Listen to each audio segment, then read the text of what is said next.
I wish I had a first recon guy looking after me.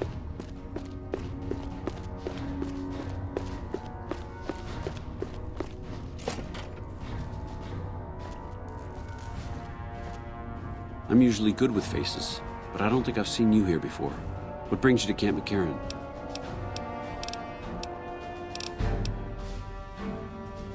You don't cook by any chance, do you? Farber's doing his best, but it's hard to manage an army with half my staff in line for the latrine. Honestly, we're fighting a lot of fires right now. The Fiends keep pressing their position from Vault 3. We've got the Legion breathing down our necks across the river. We actually took an officer alive last week, but so far he hasn't spoken a word.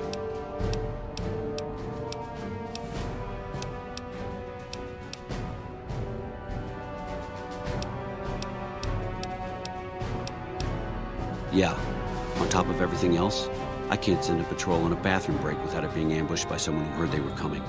So somebody's getting the word out. Calm is what you have to be when people look to you. And it's all you can be when things are out of your hands. As in Chem Fiends. Biggest gang of raiders I've ever seen. Nothing like addiction to swell your numbers. Psychotic and completely unpredictable. They set up shop in Vault 3 to the west. Every day they attack our positions and my men repel them. But every day there's more of them and less of us. I sent one of my rangers after their leader to try and destabilize them. He didn't return. Hell of a thing, losing a ranger. You come to depend on them, and they come through for you so often, you forget it can happen. That vault is a hornet's nest. If you have second thoughts, no one would think less of you for it. But if you can get him home, it'd mean a lot. Watch for civilians, too. The Fiends have been kidnapping locals.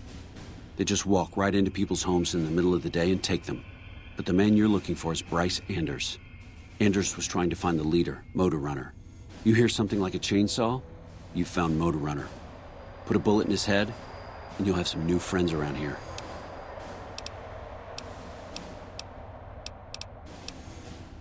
Could be better, I'll say that much. We set up here with our sights set on annexing New Vegas. That's a lot of resources that could do a lot of good for us. But that hasn't happened. If anything, they annexed us. They rake in the profits from our soldiers, and we're stuck protecting them from the Legion. Not exactly the plan. Now we're trying to secure the Strip and the dam at the same time, and it's costing us. And in the meantime, General Oliver won't approve any offensive maneuvers, because he doesn't want to risk losing our positions. So we're in a holding pattern here. And Caesar's on the other side of the river, planning.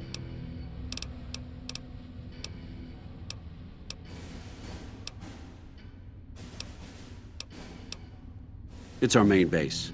We took it because it lets us keep an eye on the Strip, and it had already been fortified before the Great War. From here we handle most of the logistics for our operations in Nevada. Troop allocation, supply distribution, intel. Usually General Oliver runs the show here, but he's on his way to the dam now, so I've taken on a lot of his duties here.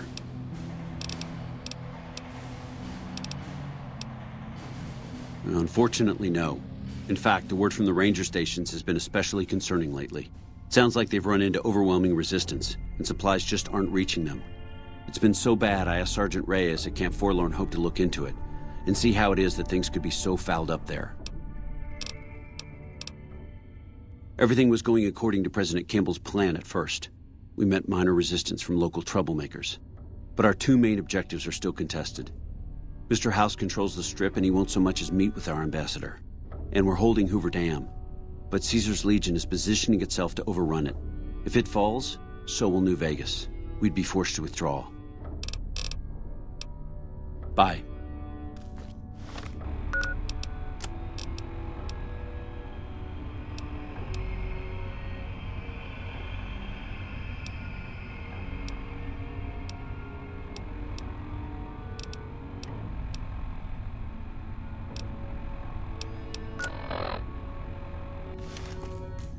Yes, what is it?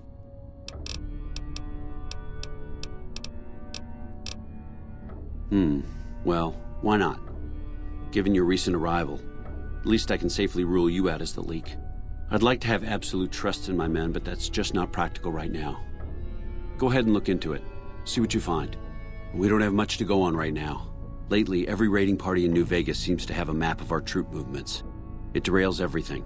Supplies, reinforcements, and it'll only get worse the longer we let it go on. Captain Curtis is heading up the investigation right now. He can fill you in.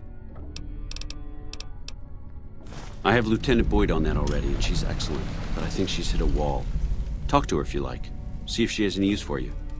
Her office is right above mine, but I think she might be interrogating right now. So she'd be upstairs on the other side of the building.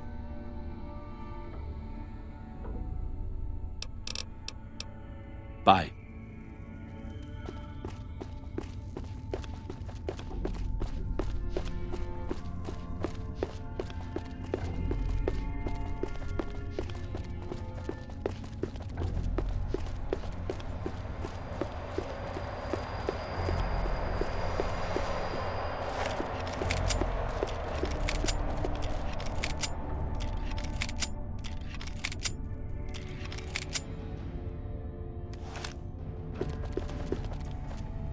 Boyd's in there with a prisoner right now. Boy, is she pissed. You stick out like a sore thumb around here. You sure you're in the right place?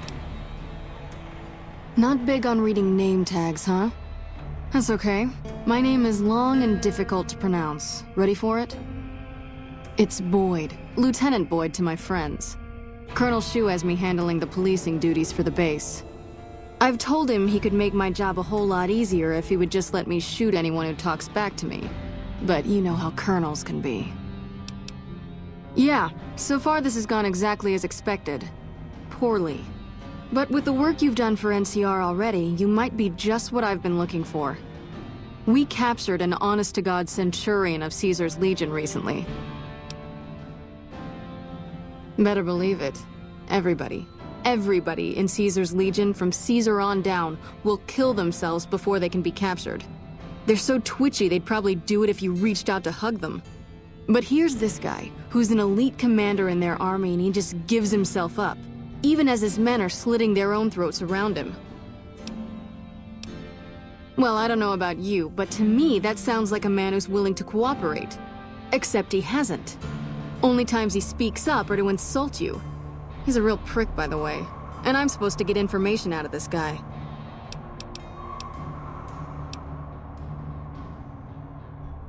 Yes, and one time I thought I saw a tear when I told him his uniform was unflattering.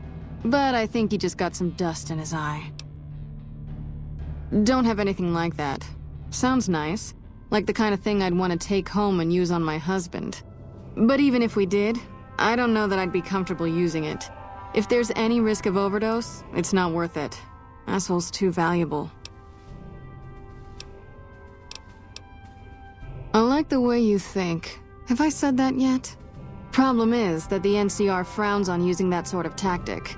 There are some restrictions still in place from President Tandy's administration. But here's my favorite thing about you. You're not in the NCR. Plus, for all this guy knows, you're completely insane.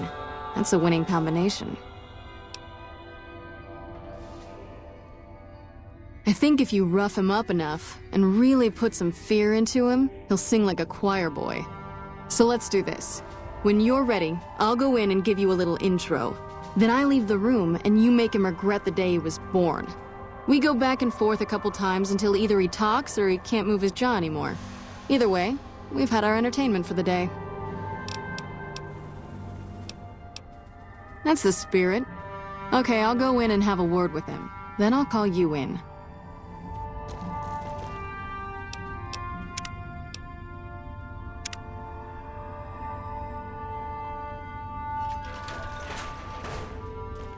Long time no see, Silus. Lieutenant.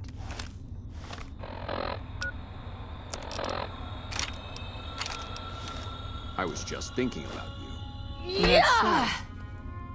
I was just thinking about that pretty neck of yours. How sweet. I was thinking about how it would look with a Legion slave collar on it. I'll pass. Do you know what I love about our slave collars, Lieutenant? If you love them, maybe you should try one on. I love how tightly they fit. I train my men to make sure the slave's flesh bulges a bit around the top and bottom. Know why? It's all the rage in fashion circles? Not quite. If you fit it just right, their body never gets used to the feeling of wearing it. It cuts in just enough when they swallow or turn their head to remind them who they belong to. And it's that constant reminder that keeps them docile. In that case, maybe you'd better save the collar you were gonna give me. Oh? For whom? For a friend of mine you're about to meet. My friend isn't very docile. And who is this friend of yours? You know all the rules the NCR instituted to protect enemy prisoners of war? Of course. My friend doesn't.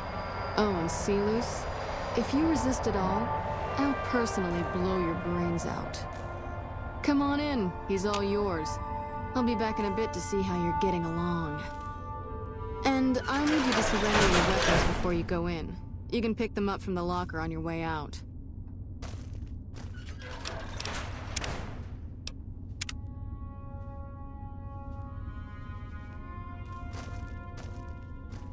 What an ugly little worm you are. What pile of excrement did the lieutenant pluck you from, worm?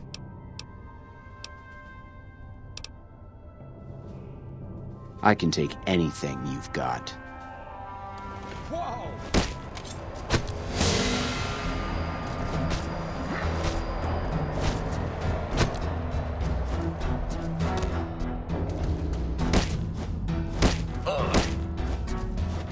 Keep looking. All right, you can stop for a sec. Watch out!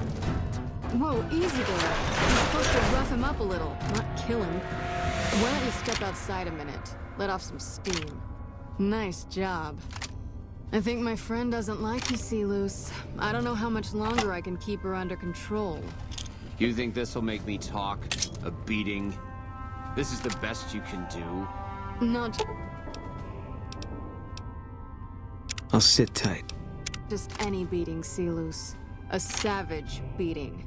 A beating that you'll be reminded of every time you feel pain from now on. When my friend's done with you, you won't have any of your teeth left. You'll be drinking your food through a straw. Your ribs will never heal properly, and it will hurt every time you breathe. It'll be like your collars, Silus.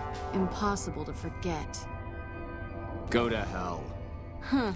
Not the sort of wit I've come to expect from you, Silus. You're getting nothing from me. I'm getting entertainment. That's something. So what's it gonna be? Are you gonna spill your guts to me? Or am I gonna let my friend the Maniac back in here for some playtime? Silus. Silent treatment, huh? Have it your way. Come on back in. I think he misses you. Oh, and let me check you for weapons one more time. For your safety as well as his.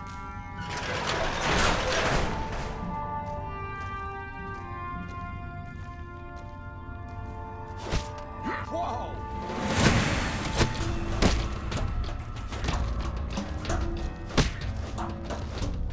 You like that?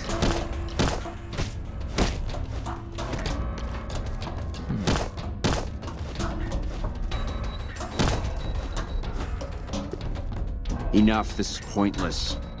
I'm dead to the Legion either way, I'll tell you what I know. You should know that Caesar has always kept his own counsel. He never reveals anything that would make him vulnerable. My knowledge will not prevent the inevitable. This camp will be ash within months. Maybe weeks.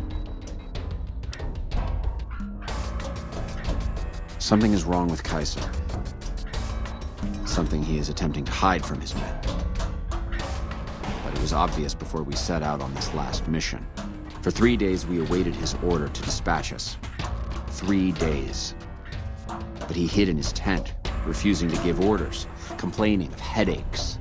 He looks different now than he used to. His face is sunken, sickly. But any questioning of his health enrages him. There is one other thing that may interest you. I know that Caesar has planted a spy here. Every night, details of NCR troop movements are broadcast from a radio on this base to Caesar's camp. The spy has been here a long time, since before the entire conflict began.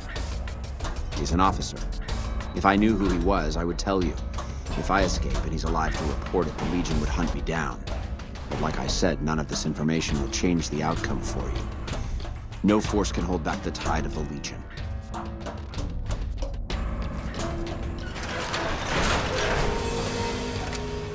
That was fun to watch. I'd have you do it again, but I'd probably get in trouble. This'll do the NCR a lot of good, so you should be proud. Here's the standard fee. Plus, I threw in the price of a good show on the Strip. That's from me personally. You can beat up my prisoners anytime. Yep, see you around.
Listen, asshole, I know you're not really an NCR health inspector, so you can cut the restaurant critique routine. And I want my 50 caps back, because I looked it up and there ain't no disease called colorectal implosion syndrome. So I paid you to look the other way for nothing. Wait, you're not... Oh, wow, I'm sorry. You look just like... Never mind, sorry. So what can I serve you up? That's nothing. You just look like the health inspector who stopped through for the yearly inspection a couple of weeks back. I was hoping I wouldn't have to wait another 11 months to see his crooked ass to get my caps back. Ah, well. Anything I can get you? Oh, yeah. You can order up anything you want, as long as it's corn or beans. Just kidding. Haven't you heard? With a few shipments from home and a little variety, troops are getting restless for some quality grub. You can only do so much as a chef with just corn, beans, onions, and peppers.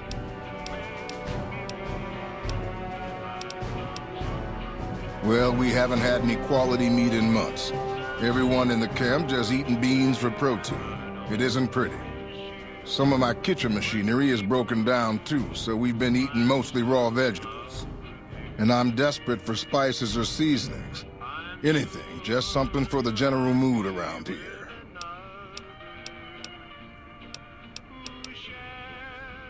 It doesn't need to all come from the same source. There are a bunch of different vendors around who sell meat. Fitz, the Nashes, Crimson Caravan. We've never really tried to go out and organize deals with merchants to supply our food. Already having an overstock of food, we haven't needed to. But we really need some good old red meat on the menu soon. So I'm willing to divert some caps in their direction if they're open to supplying us. The Crimson Caravan would probably be able to arrange a regular shipment, but I don't know of any spices known to improve mood. Hell, we have a whole research department. One guy's even set up in the main terminal building. They're the ones who ought to be looking into it. Here's the list. We've been scrapping together quick fixes to keep it running for months. I think it finally crapped out and needs a full overhaul. It's the goofy machine behind the counter in the corner next to the stove. I'd be much obliged if you could take a look at it and get it fixed up. I don't know. Try the various traders around the waste. Or the pawn shop in Westside might have some parts. Oh, I've heard of a place called House Tools you could check out. It's an old factory on the north side of Vegas. Just a word of warning, though. I hear no one who goes in there comes back out. Could be traps, crazy robots, or who knows what's in that place. What can I do for you?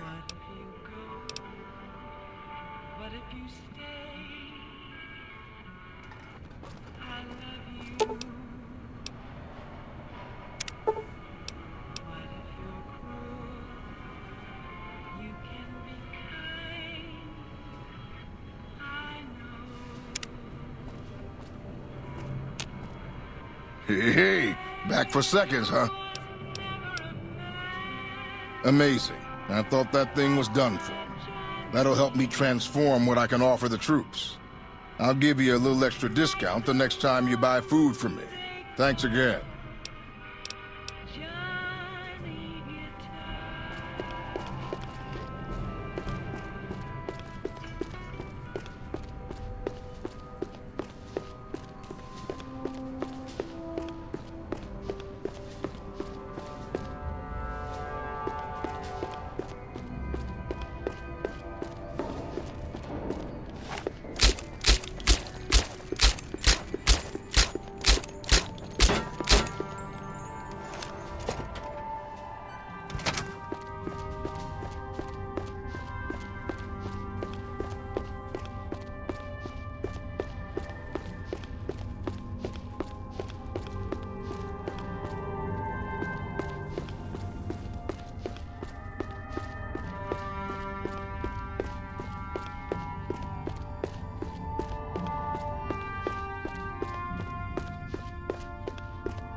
Go on through, soldier.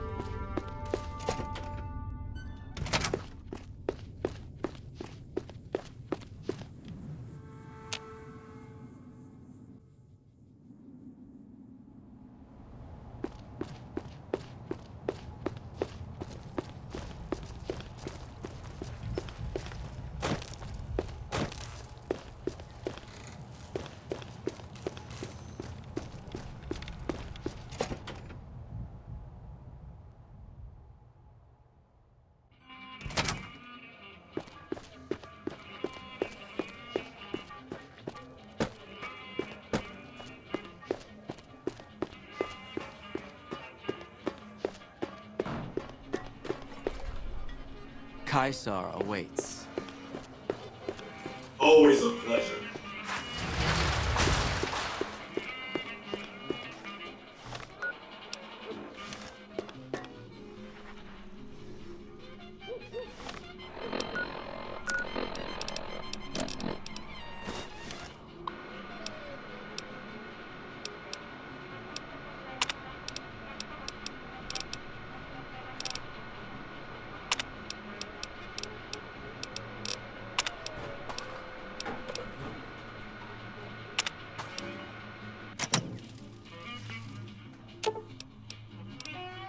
I've got your back.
Where to, partner?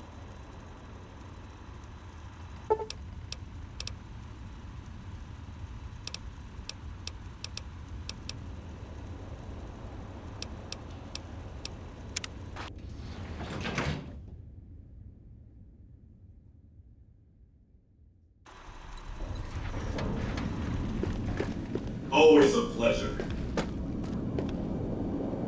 So, Benny has been handled, and you've recovered the platinum chip. Let's have it.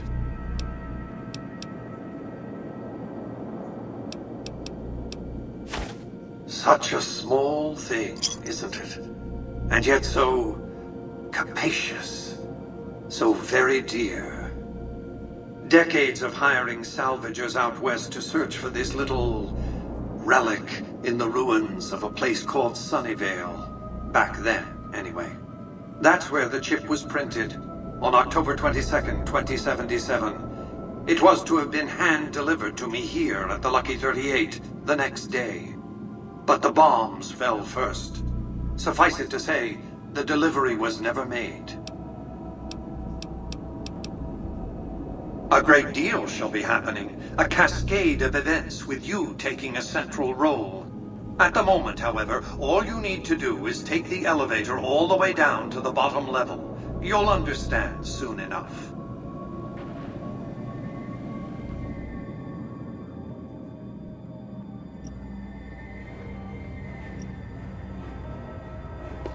Step closer to the demonstration area, if you would. I expect you're well familiar with my Securitrons by now. The titanium alloy housing that protects its electronic core deflects small arms and shrapnel easily enough. Its X-25 Gatling laser, produced to spec by Glassinghouse Inc., is deadly against soft targets at medium range. And for close-range suppression or crowd control, the Securitron is armed with a 9mm submachine gun. All of this you probably already knew. What you did not know is that these are the Securitron's secondary weapons.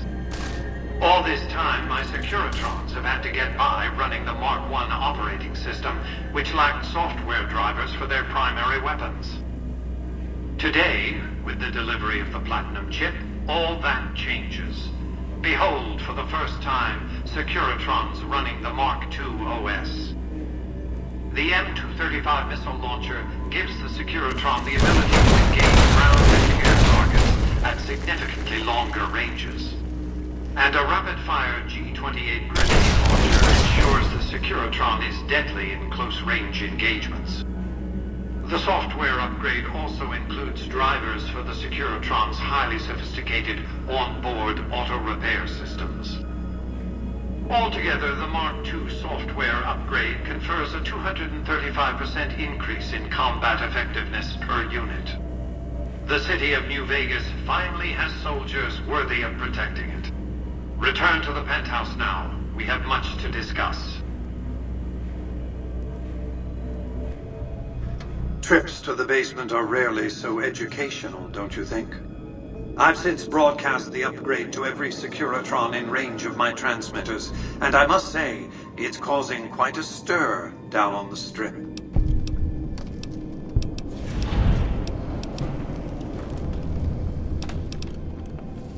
To secure the future of New Vegas, I must have your assistance.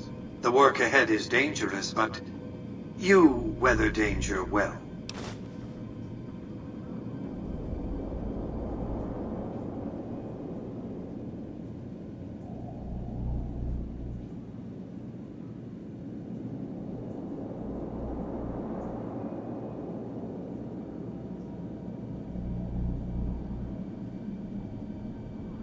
The next step will require you to infiltrate Caesar's camp at Fortification Hill.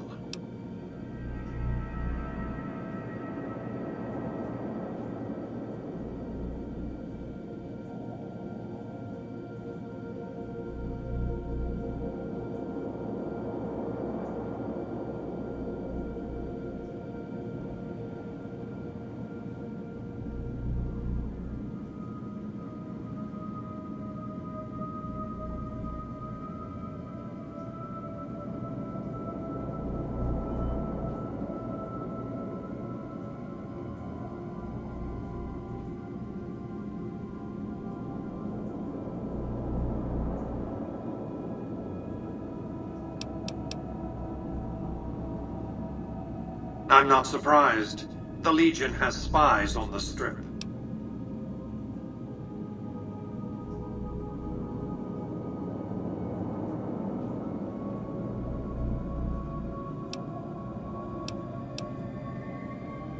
I want you to open a hatch in the basement of the derelict weather station atop Fortification Hill. You'll recognize it on sight. The hatch bears the logo of the Lucky 38, same as the Platinum chip.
You can't, but the chip can. The hatch will recognize the Platinum chip and open sesame.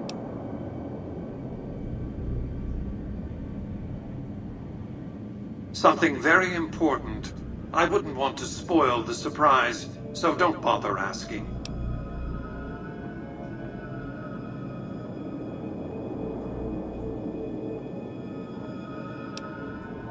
I'm not offering you an incentive as crude as money, though there'll be plenty of that. What I'm offering you is a ground floor opportunity in the most important enterprise on Earth. What I'm offering is a future. For you, and for what remains of the human race. What did you want to discuss? That's because he ceased to be relevant when you recovered the Platinum chip. Revenge doesn't interest me. Progress does. Sorry to deny you a moment of primate triumph, but you'll have to go elsewhere to sound your barbaric yawp. What else did you want to discuss? General Oliver's strategy, or tunnel vision, as I like to call it, has been to mass troops at Hoover Dam. He wants to outfight the Legion in a straightforward slugging match, and then, when they rout, pursue and destroy them in detail. A crushing, decisive victory of this sort would overshadow the tactical ingenuity of Chief Hanlon's defense 4 years ago, you see. A good deal should be obvious to you by now. I won't spoil the rest by talking out of turn. What else did you want to discuss? I've resurrected Vegas, spirit intact. What I need now is the ability to enforce my rightful claim. Not just against Caesar's Legion, by the way. In fact, the NCR is a more present and insidious threat.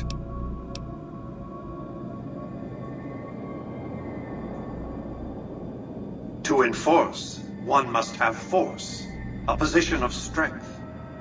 Years ago, when I detected NCR scouts roaming the Mojave, I could tell from their uniforms that these were no mere tribesmen. I knew it was only a matter of time before an army appeared to take control of the dam, and I knew my Securitrons wouldn't be enough to oppose them. And so I recruited the 3 families. Vegas belongs to me because I mustered enough strength to bring the NCR to the bargaining table.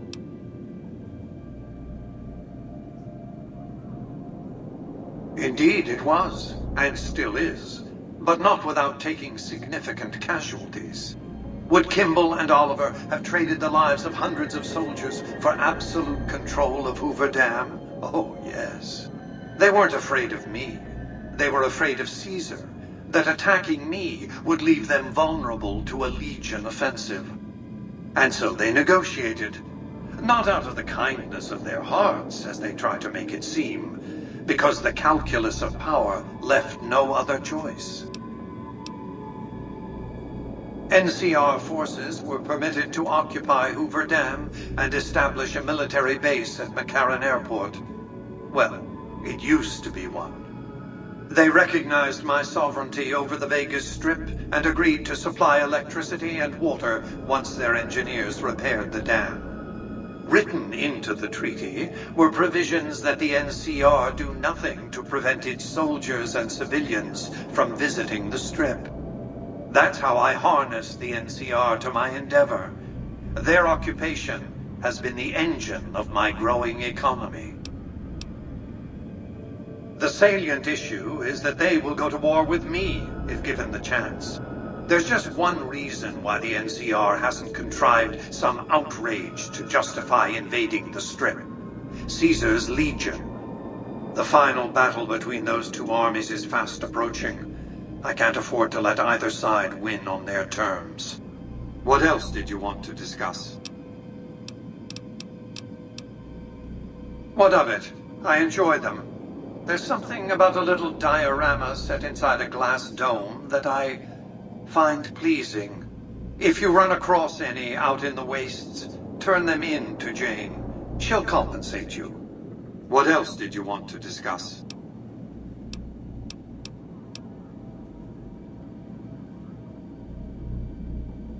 It was a place of splendor. As magnificent as today's Strip may seem, it's but a shadow of the neon paradise that was Las Vegas. I grew up not far from here, and though I traveled the old world extensively, I never found another place like it. By 2065, I deemed it a mathematical certainty that an atomic war would devastate the Earth within 15 years. Every projection I ran confirmed it. I knew I couldn't save the world, nor did I care to, but I could save Vegas, and in the process, perhaps save mankind. I set to work immediately. I thought I had plenty of time to prepare.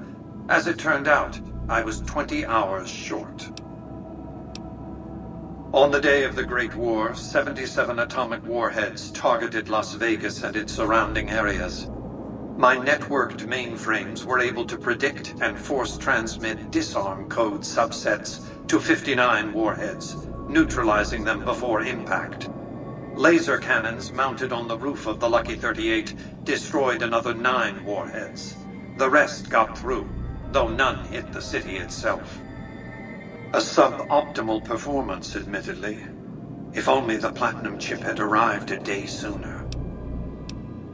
The Platinum chip was printed in Sunnyvale, California on October 22nd, 2077, the day before the Great War. It was to have been delivered by courier the following afternoon, but by then, the world had ended. The chip contained vital software upgrades, but not just for my Securitrons. Every aspect of the missile defense grid would have been upgraded too. Given that I had to make do with buggy software, the outcome could have been worse. I nearly died as it was.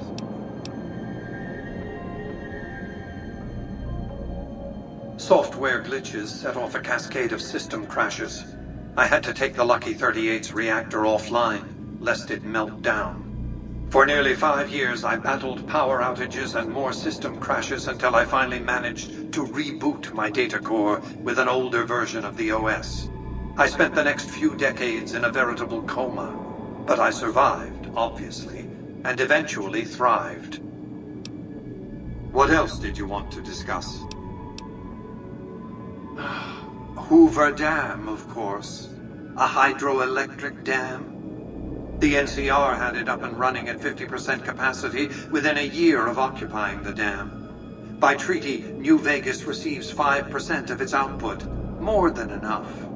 What else did you want to discuss? Goodbye.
recent disturbance at the Tops has been resolved.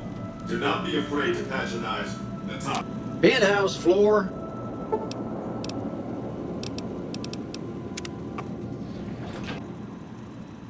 Casino floor.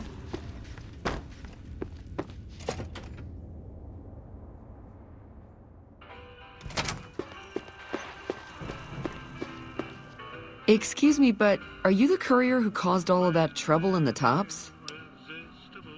Oh, great. The followers of the apocalypse, well, some of us anyway, have been interested in Mr. House's technology, how he stays alive. Of course, no one else is allowed inside the Lucky 38, so no one knows what's going on. Well, except for you. Right. We just want to find out what sort of technology Mr. House has used to stay alive for all these years. It could be of great benefit to the people we try to help, many of whom suffer from hard-to-diagnose illnesses.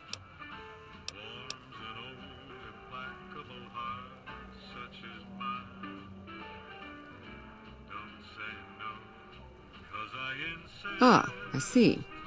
I suppose I can give you some medical supplies for your efforts. I assure you they will be worth plenty of caps. Great! I'll have the medical supplies for you by the time you come back. Here, take this packet sniffer. It'll allow us to intercept data on Mr. House's network. You might have to manually remove the encryption from his data network, but hopefully you won't have too much trouble. Good luck.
If it can be bought, it can be found at Mick and Ralph's.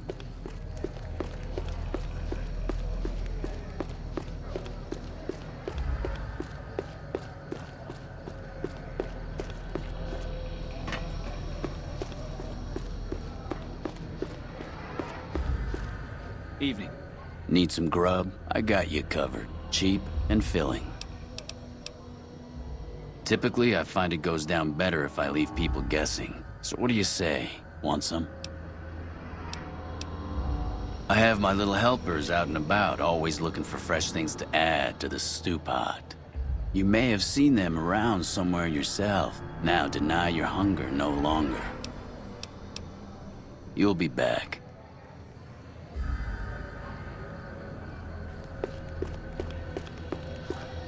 Hey.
The mark of Caesar protects you.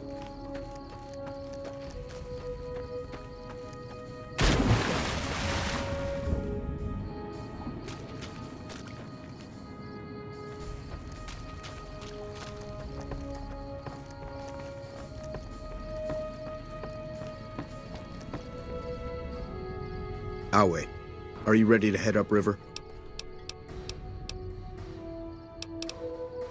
I am Cursar Lucullus, and my orders are to escort you to the Legion's camp at Fortification Hill. Are you ready to go? You'll be meeting face to face with the mighty Caesar himself, founder of the Legion, conqueror of 86 tribes. To my knowledge, this is the first time Caesar has ever summoned one of the dissolute to see him. That it would be a woman is even more surprising. All who are not Legion are dissolute. They live in squalor, unrestrained by morality, lacking moderation, temper, and self-control. Their very existence is a blight on the common good. Even worse are the profligates, the subtype of dissolute one finds this side of the river. They hold themselves to be civilized, when in fact they are corrupt and self-interested. The truth will be made clear to them soon enough. You'd know better than I would, but you must be remarkable for Caesar to take such an interest. Wale, as you wish. My orders are to wait here until you're ready to make the trip.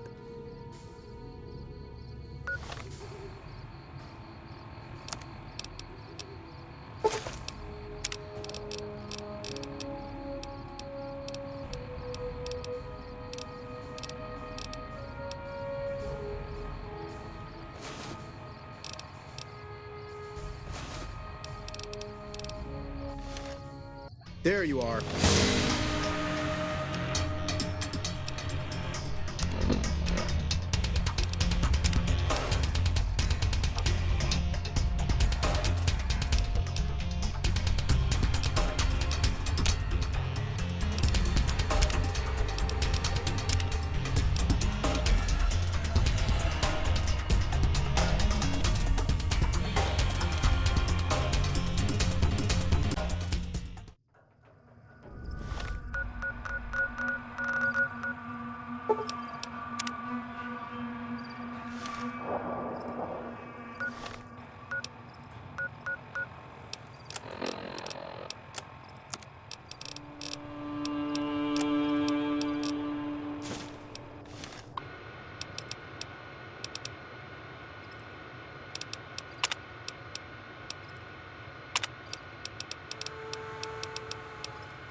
I've got your back.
That guy Benny was a piece of work.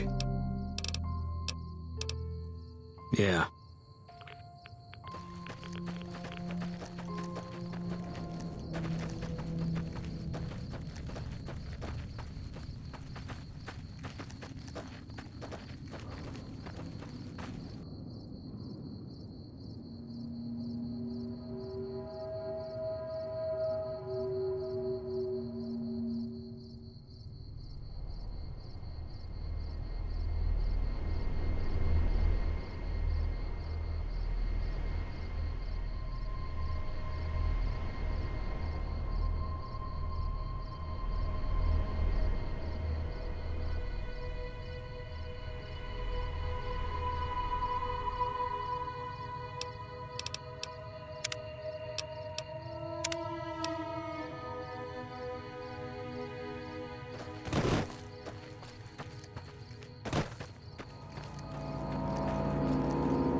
All mine. Eat this!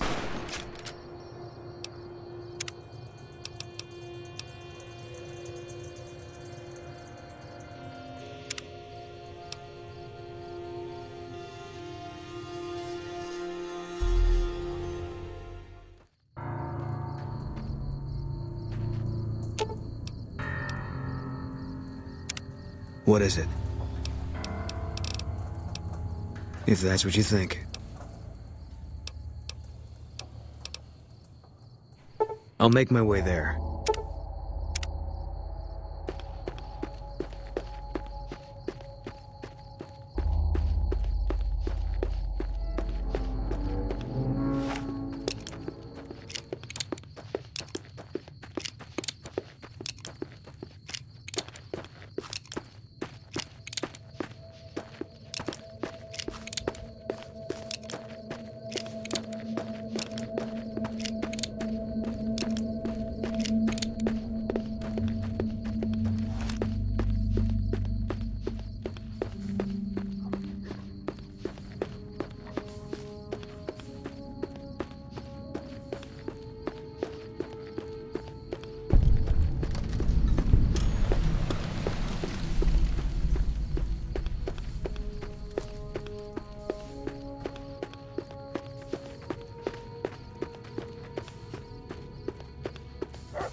Awe, true to Caesar.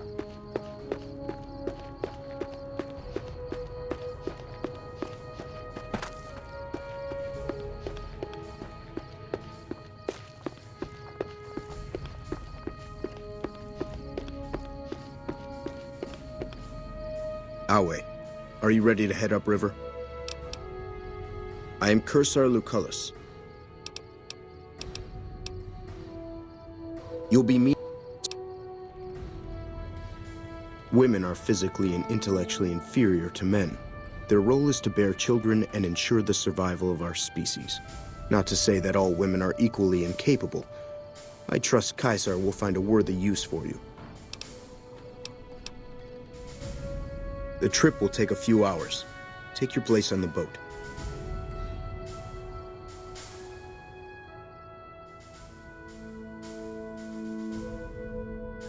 Awe, By order of Caesar, all visitors must disarm and relinquish all banned items. This order also extends to the platinum chip you carry. For now.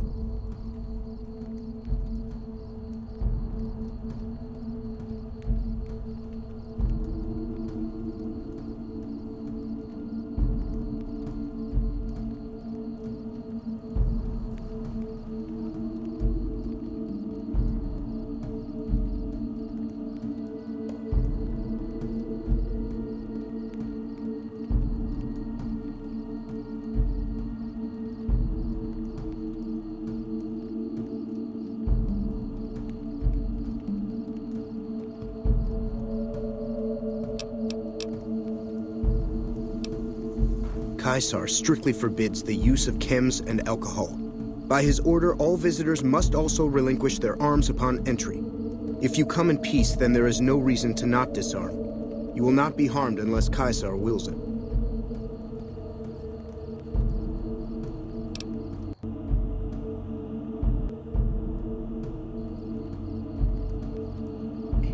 True to Caesar. Alcohol and all chems, including stims and other addictive items.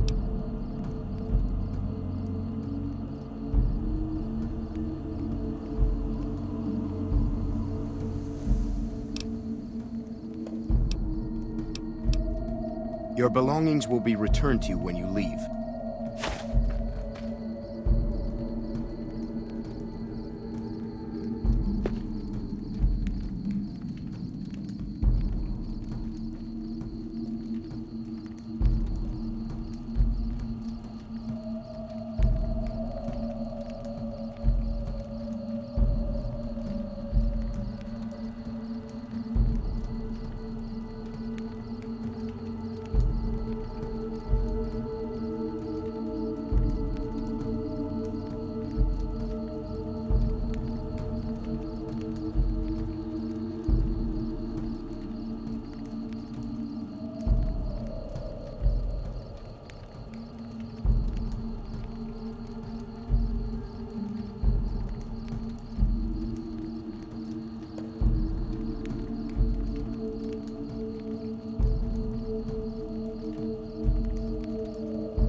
Our way.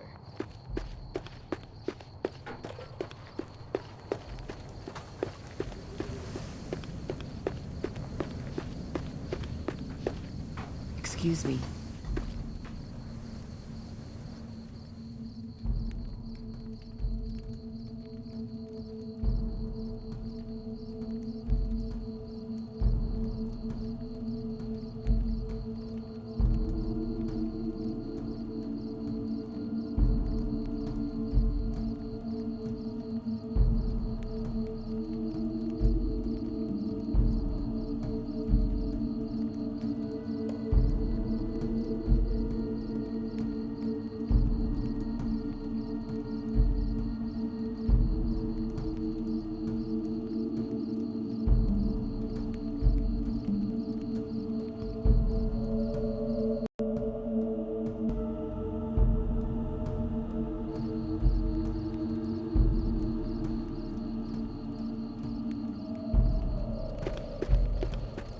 Some of the slaves have been spreading stories about the burned man again.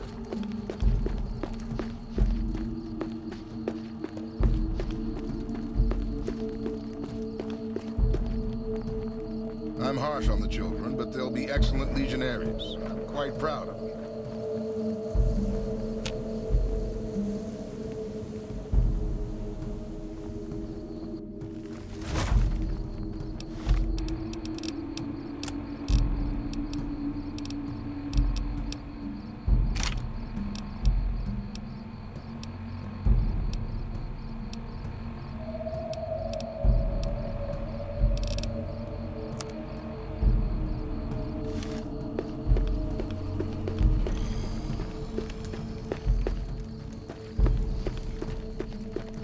Alway, what do you want from me, woman?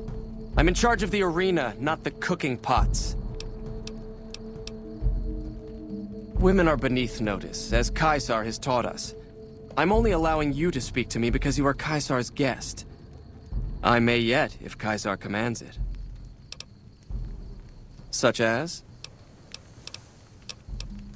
Light armor and machetes only. The challenger, the one who asks to enter the arena, may be pitted against one or more opponents. All matches continue until one side is dead. No exceptions. I set up the fights, keep track of prisoners available, and make sure the arena's cleaned up. Most of the time, it's some young legionary trying to make a name for himself, hoping to get noticed by Caesar or the Praetorians.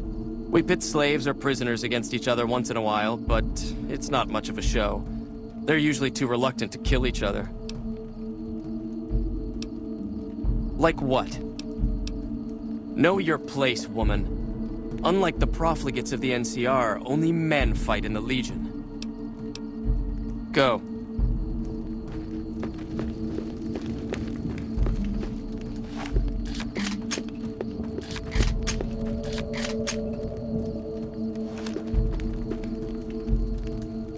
Outsiders are a rare sight at the fort. Step carefully around here and you might just leave alive. I'm Antony, Master of the Hounds. Yeah? We breed them mostly, but sometimes we get some good ones from Denver. That whole city is overrun with them. Been doing it since I was a boy. The mongrels know to listen up when I start talking to them. Okay. Lupa. Yes, she's the mother of a lot of our best dogs. She's getting old, but she's still a tough old bitch. Aren't you, girl? Yeah.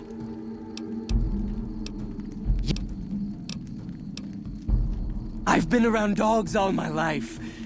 They're my life. Always were. All the way back when I was a tribal. One of the hangdogs outside Denver. Dogs roamed that city. Our tribe made peace with them. Thought they were our spirit animals. Helped us hunt. Provided for us in some lean times. Then the Legion came. Good thing, too. Stronger now. Don't need those beliefs anymore. Yeah? When the Legion showed up, we fought. Most tribes did. Hangdogs hung out longer than most. Broke us by throwing our dogs on the fire.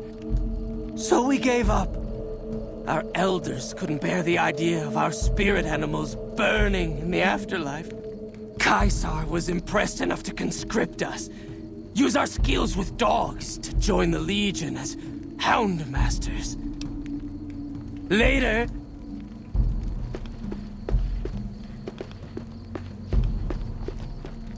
Our way, true to Caesar.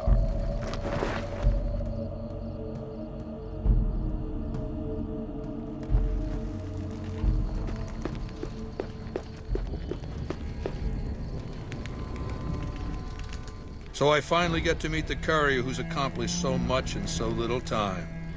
That's why I summoned you here, right? I mean, a man nearly kills you, and your response is to track him across the breadth of the Mojave? You arrive on the strip and waltz into the Lucky 38 like someone left you a key under the doormat? You assassinate the head of the chairman in his own casino and get away with it? Then something happens to Mr. House's robot, some kind of military upgrade? When you set your mind to something, you get results. I like that. question is, are you ready to get started?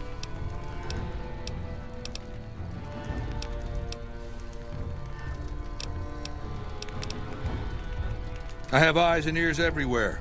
It behooves me not to invade the West blind and deaf. It hasn't been hard to track your progress. It's not as though you've been keeping a low profile.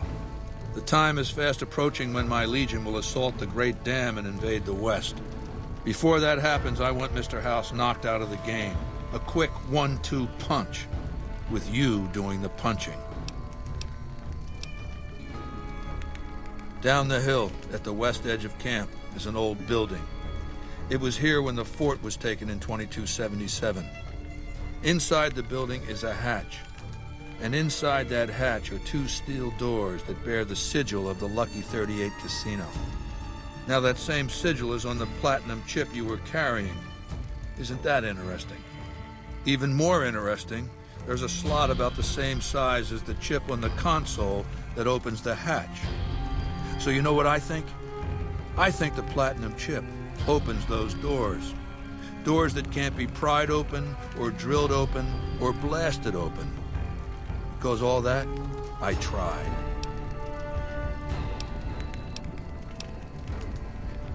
I don't know, and I don't like not knowing. I know Mr. House built it. I'm thinking it's probably some kind of weapon that he can't activate from a distance.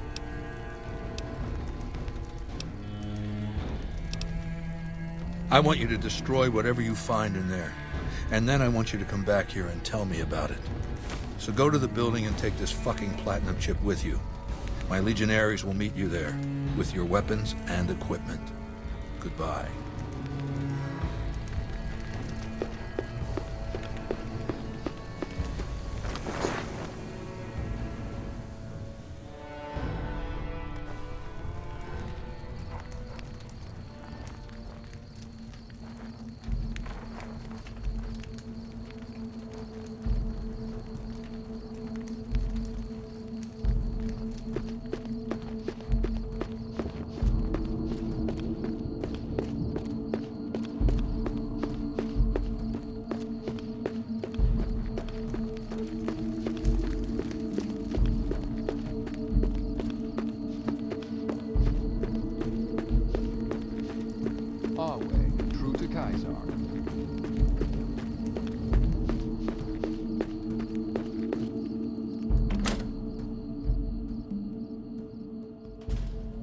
Caesar has permitted your weapons to be returned to you while you serve him.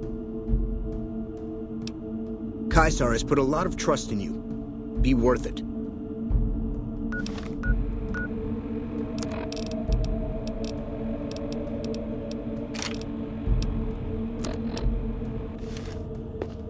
Some of the slaves have been spreading stories about the burned man again.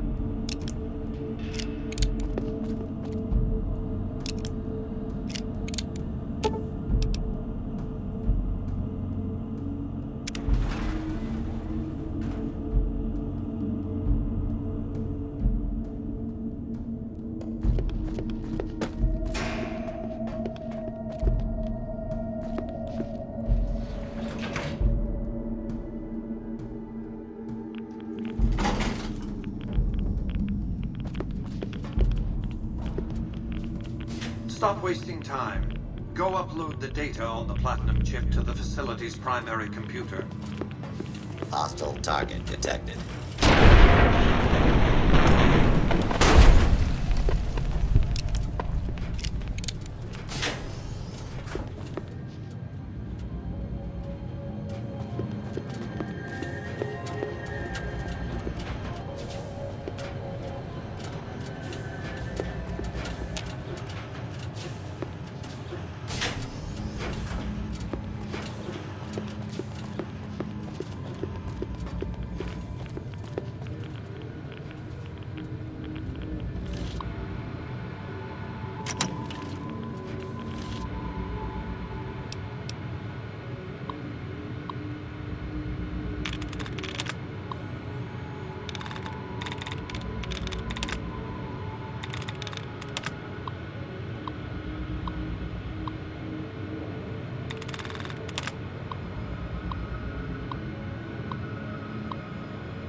Hold it right there.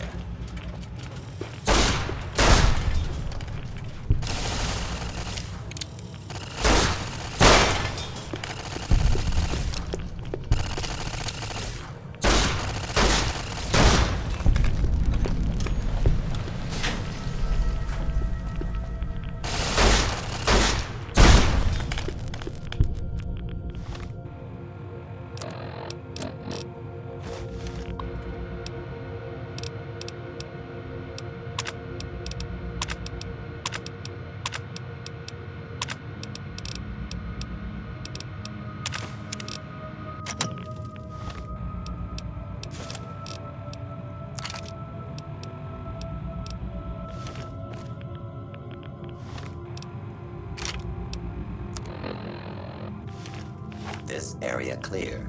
Proceeding with search protocol. Move along, please.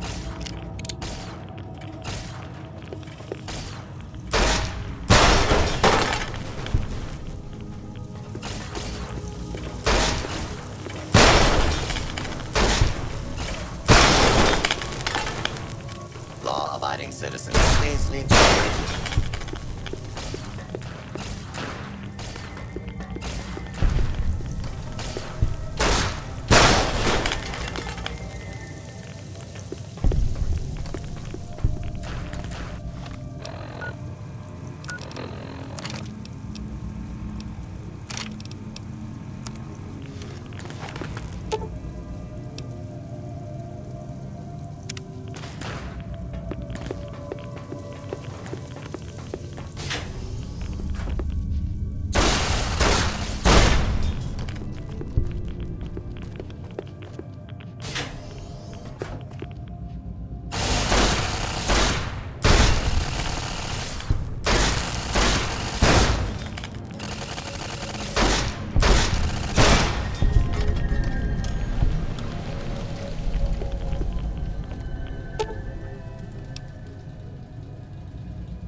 Our way, true to Caesar.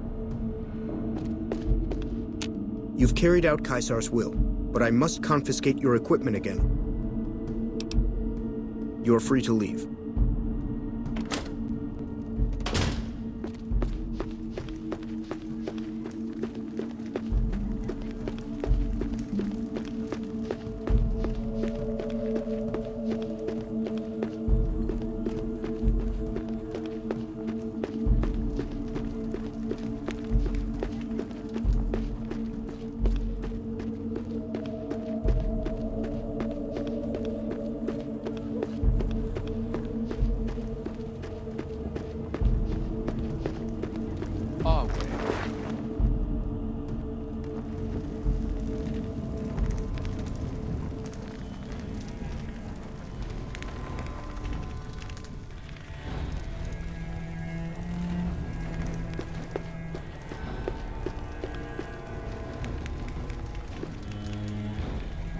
I felt the ground shake a while ago.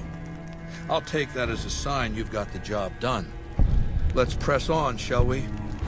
As I was telling you before, I want Mr. House out of the picture. You have an interest in his death, too. If he knows that you destroyed his gadgets beneath the fort, he will strike back. You know where to find him. How he dies, I leave up to you.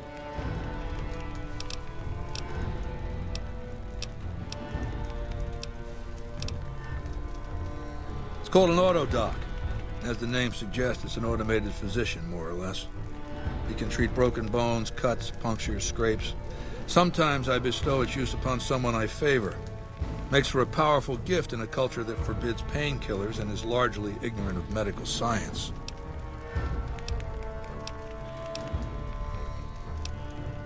What did you want to know?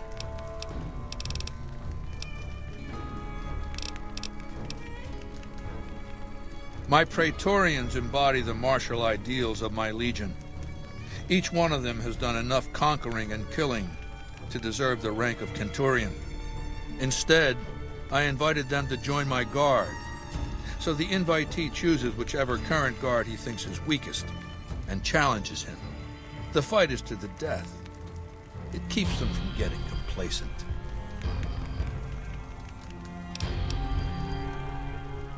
Lucius has been the head of my guard for 5 years now. He was a subordinate guard for 8 before that. No invitee has dared to challenge him yet. Maybe it's an issue of respect. He is getting on in years. What else did you want to know? Linnaeus is the greatest of my battlefield commanders. Some might call him a great man, but I'm not sure he qualifies. Once, he was the greatest warrior of the Hydebarks, a tribe of the Arizona. Maniacal in battle. Sometimes he'd ambush Legion patrols by himself. When after several months we found and surrounded the Hydebarks camp, their chieftain raised a banner of surrender. The warrior, who was not yet Linnaeus, went insane with rage. He struck down his chieftain and attacked his own tribe. He killed 15 before they brought him down. He didn't die, obviously. I had him tended to. He was maimed, most of his face torn off. It was days before he regained consciousness. When he did, I went to his bedside and showed him the helmet I'd had forged to cover his face. I said he could have it if he'd fight for me. He accepted, on condition that he be allowed to kill the surviving males of his tribe. I said, make it the adult males, and you have a deal. Linnaeus is savage. Savagely loyal, too, but only to me. He has no love for my legion. But this has its uses. He has no attachment to his men, no compunction about battlefield losses. All he cares about is destroying the enemy. When another legatus or a Centurion fails to achieve results, I send Linnaeus to make things right. His first step is to beat the failed commander to death in front of his assembled troops. Then he orders the ritual of decimatio. It means decimation, but in ancient Rome the word had a very specific meaning, a punishment for cowardice. The legionaries are lined up in ranks. Every 10th man steps forward and is beaten to death by his brothers. It instills a certain robust obedience. Yes, this time my legionaries will be more frightened of the commander behind them than the enemy before them. There will be no failure this time, no retreat, no years of gathering slaves and resources for another assault. With Linnaeus to drive the Legion forward, the dam will be taken. It will be our bridgehead across the Colorado. It's not going to happen again, that's all I have to say about it.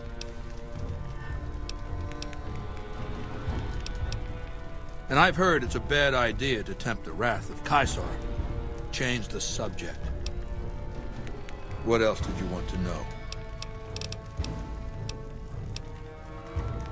It's called an autodoc. As the name suggests, it's an automated physician, more or less. He can treat broken bones, cuts, punctures, scrapes. Sometimes I bestow its use upon someone I favor.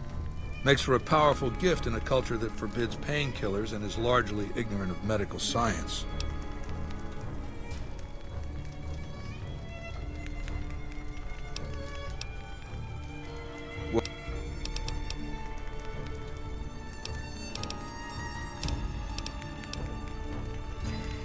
I used Imperial Rome as the model for my Legion precisely because it was so foreign, so alien. I'd seen what had become of the NCR's attempts to emulate the culture of pre-war America, the infighting, the corruption. Rome was a highly militarized autocracy that effectively integrated the foreign cultures it conquered. It dedicated its citizens to something higher than themselves, to the idea of Rome itself.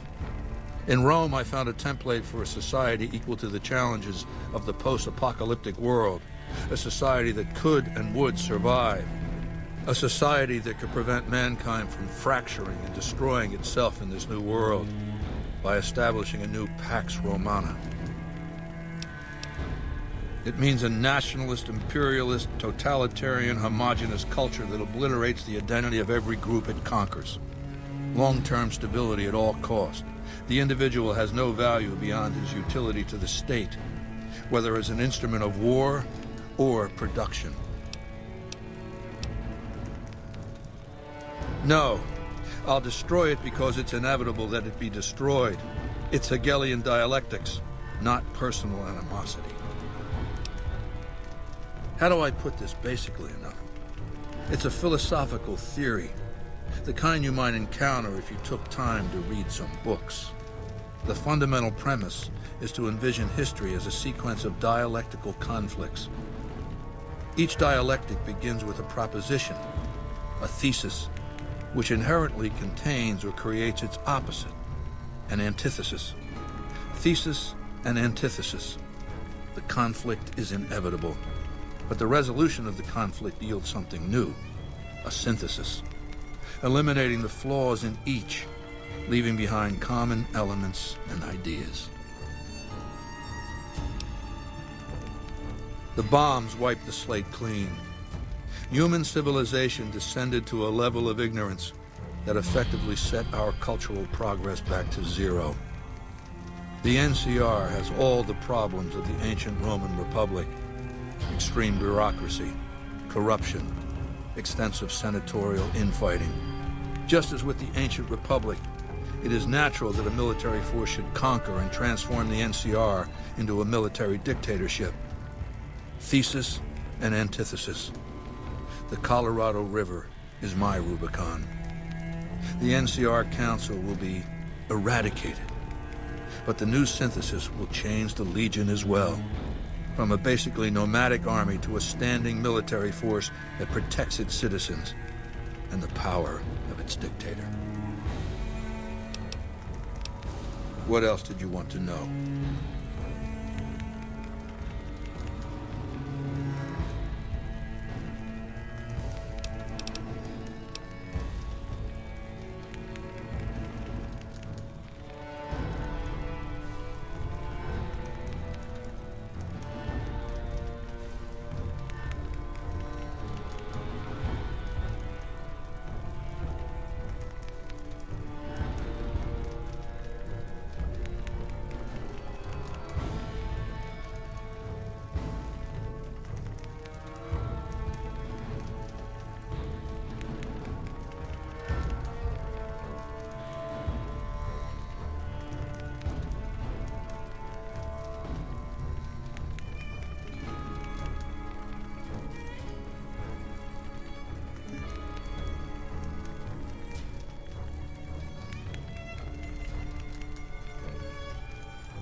Ironically, I was born a profligate myself, a citizen of the NCR.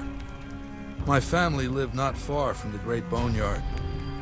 After raiders killed my father, my mother sought the followers' protection. I was 2 years old. She found work at their library, cooking and cleaning. I learned how to read, and soon I was taking courses, free of charge. Oh yes, raised in that tradition. And the teaching stuck. I was taught it was my responsibility to bring the torch of knowledge to the waste. I may have taken the torch part more literally than they intended. When I was 20, the followers sent me east to Grand Canyon. It was my first expedition. Just me and a physician named Calhoun. As an anthropologist and linguist, my assignment was to learn the dialects of the Grand Canyon tribes. What a fucking waste of time. If you think it's worthwhile to make smart people learn how to talk like backward savages, you're a follower of the apocalypse, or an idiot. Anyway, we met up with a Mormon missionary who already knew a bunch of dialects, Joshua Graham.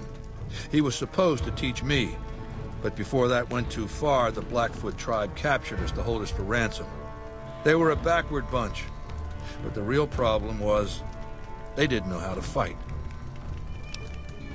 The Blackfoot were at war with 7 other tribes, each just as pissant as they were, but outnumbered like that, they weren't going to last long.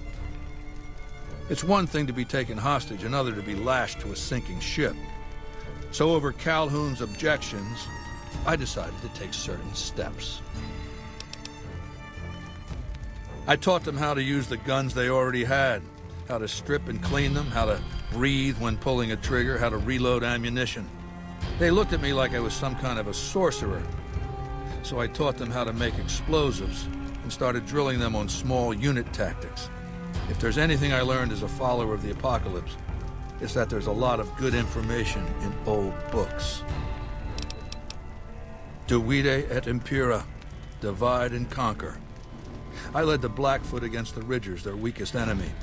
When they refused to surrender, I ordered every man, woman, and child killed. When next we surrounded the Kaibabs, and they likewise refused, I took one of their envoys to the Ridgers' village and showed him the corpse piles. This was new for the tribes, you see. They played at war, raiding each other, a little rape and pillage here, a little ransoming there.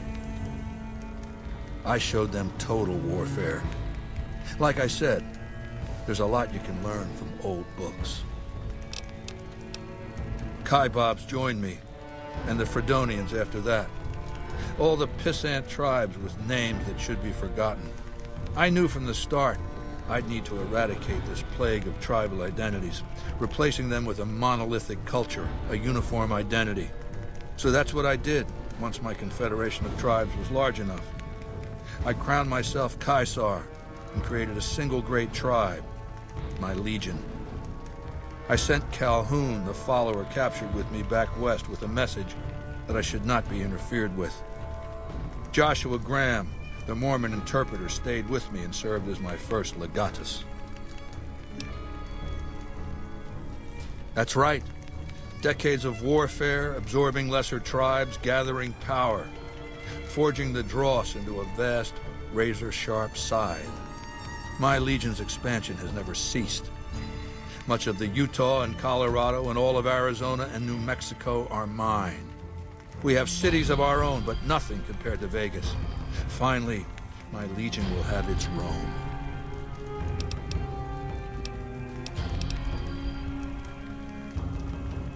I've analyzed the region's tribe to determine how they might be useful. I may tell you more at a later time, if it suits me. What else did you want to know?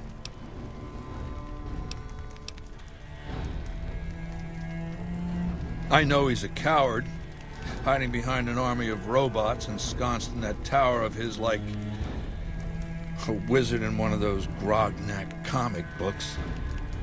Some say he's a man, others a machine. I don't care. He's in the way. What else did you want to know? Do you want my opinion as a former citizen or future conqueror? Actually, my opinion's the same either way. As a young man, I was taught to venerate President Tandy of Shady Sands, the founding mother of the new California Republic. Did you know her presidency lasted 52 years? And that her father, Aradesh, was the Republic's first president? Does that sound like a democracy to you? Or a hereditary dictatorship?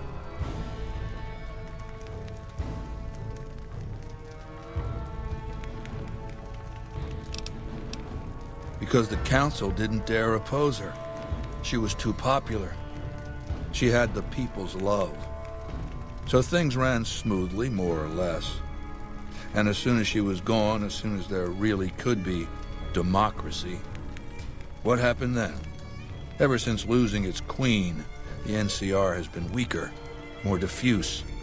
Democracy has been its weakness, not its strength. Greed runs rampant. The government is corrupt, accepting bribes from Brahmin barons and landowners to the detriment of citizens. The NCR is a loose conglomerate of individuals looking out for themselves. It's lost virtue. No one cares about the collective, the greater good. It's not built to last. I'm just hastening the inevitable.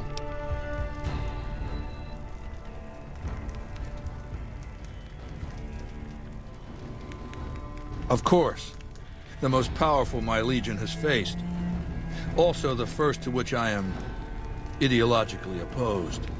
Until now, every tribe I've conquered has been so backwards and stunted, enslavement has been a gift bestowed upon them. My conquest of the Mojave will be a glorious triumph, marking the transition of the Legion from a basically nomadic tribe to a genuine empire. Just as my namesake campaigned in Gaul before he crossed the Rubicon, so have I campaigned and will cross the Colorado. What else did you want to know? What else then?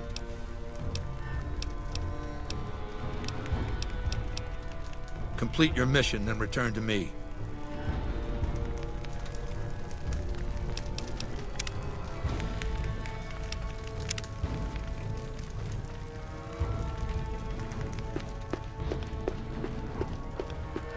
Some of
Awe, are you ready to return to Cottonwood Cove? Very well.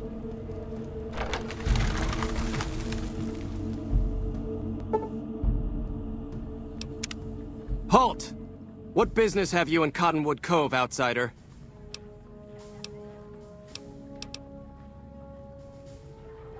You wear the mark of Caesar. You must be who Cursor Lucullus is waiting for. You may continue, but be warned. Mark or no, we will not tolerate aggressive action by visitors in the camp.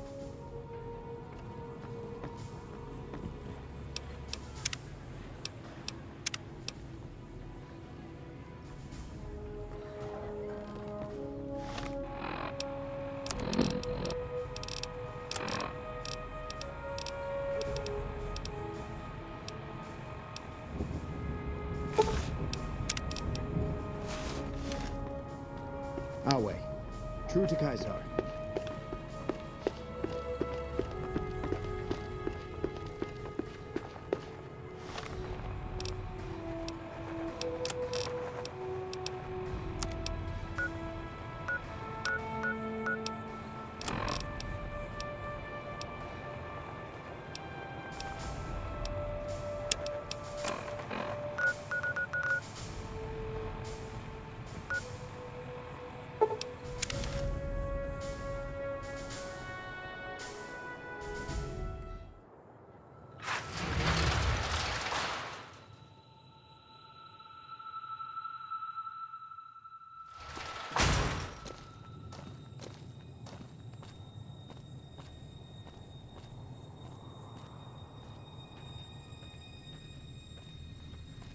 Hey there.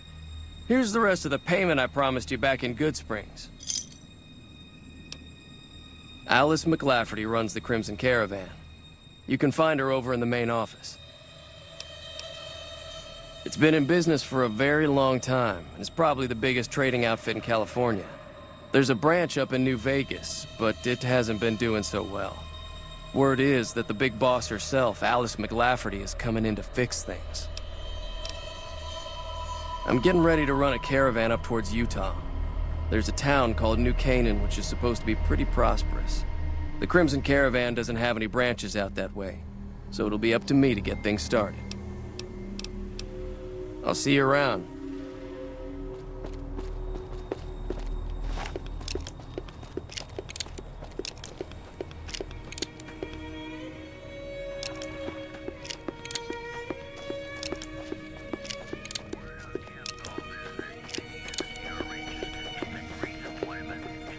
Did you know this trip's all stirred up lately?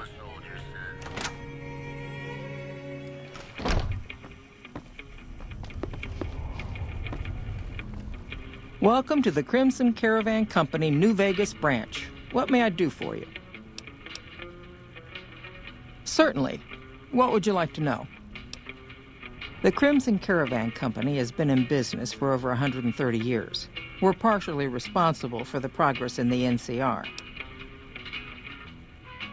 Well, the gunrunners continue to dominate the weapons market, and the Mormon traders from New Canaan control the majority of the northern routes.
The Crimson Caravan Company has been in business for over 130 years.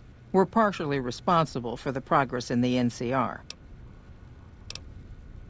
Normally, I oversee company operations at the hub in California. However, the New Vegas branch has been underperforming in recent years. Given the conditions here, it's not hard to see why. I'll change all that soon enough.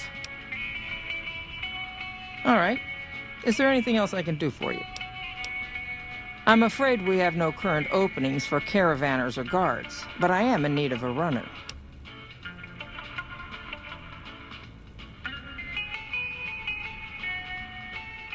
Deliver this invoice to Dr. Hildern. You can find him somewhere inside Camp McCarran. It's been a pleasure.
Whoa there, pal.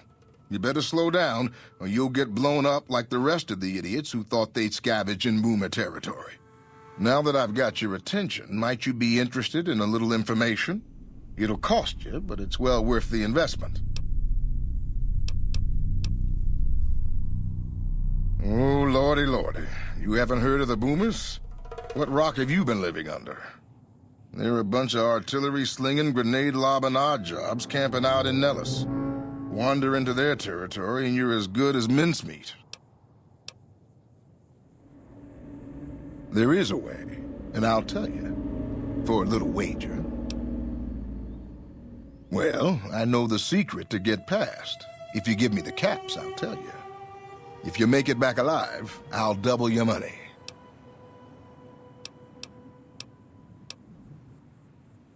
Okay, here you go.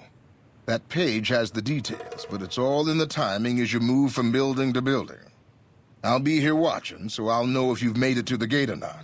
Remember, there's 600 caps in it if you make it.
Hold her right there.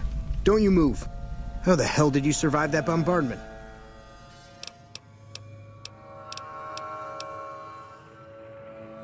But I had you zeroed in the whole time. Nobody's that fast. Move a muscle now and I'll blow you to pieces. Then just stay where you are. Raquel will be here any second. I'll take this from here. I'm Raquel, Master-at-Arms for the Nellis homeland. Mother Pearl, our eldest, wishes to speak to you. Follow close and mind your behavior. Welcome, child. Took your sweet time getting here, didn't you? I've been waiting a good 5 years for an outsider to come along and visit.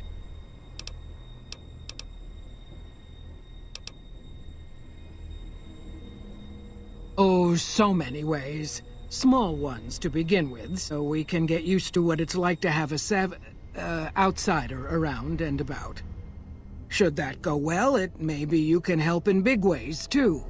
We'll have to see. You have to keep in mind that you're our first contact with the outside world since I was barely a woman. Seclusion has kept us safe. But the world around us is changing. Neon lights in the distance, patrolling robots, soldiers. My youngers think our guns can keep out the world. But I think we need to let it in, just a little, or become its victim. You're that little bit of the world, child. Welcome to Nellis. You picked a good time to stop by, for we're swimming in problems. My youngers can tell you all about it. Raquel could use help with the bug problem. Doc Argyle has wounded he's tending to. And Loyal and Jack might be looking for help with some repairs. Or you could just go see Pete at the museum and hear the story of our people. All you have to do there is listen. Come and go as you like, help or don't help, I leave it up to you. But I hope you'll show my youngers that not every outsider needs to be blown up. Hello? Hey.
Mother Pearl's instructions are clear.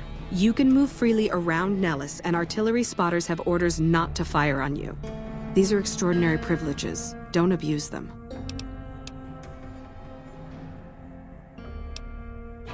All I need is a pretext. What is it, Savage? Long story short, the power failed a few days ago because giant ants have tunneled into the generator room and set up a nest. I led a team down to exterminate them, but there were so many of them. We lost. 2 killed, 3 wounded. Personally, I think it's more than a Savage can handle. But if you want to kill those ants and switch the power back on, feel free.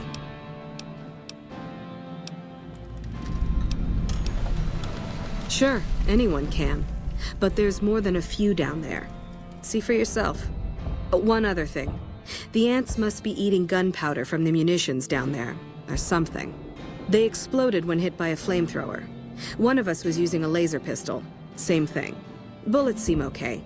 Just don't hit the artillery shells. Loyal's been working on some kind of weapon to use against them. Maybe you should check with him.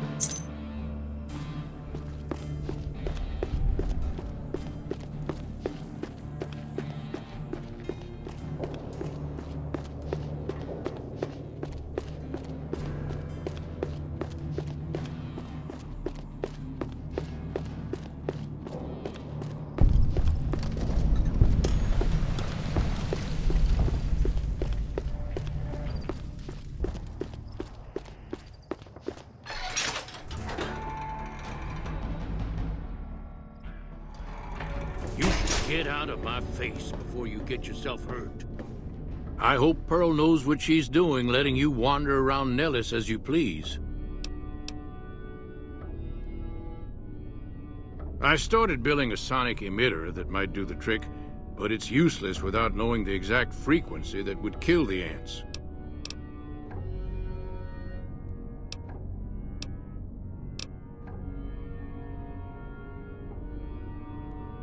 Hot damn, you're right!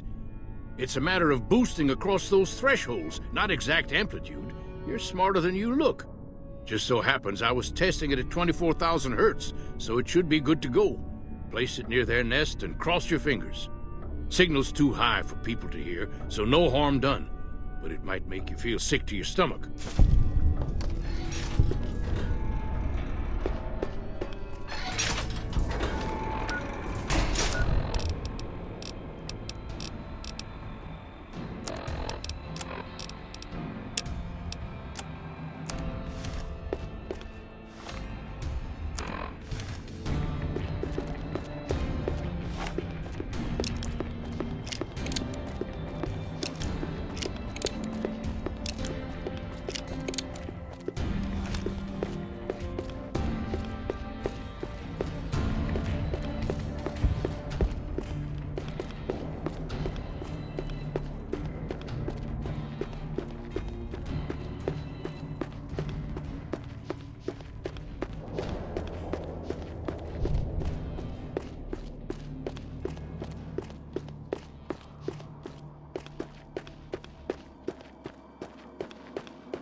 I don't think you should be here.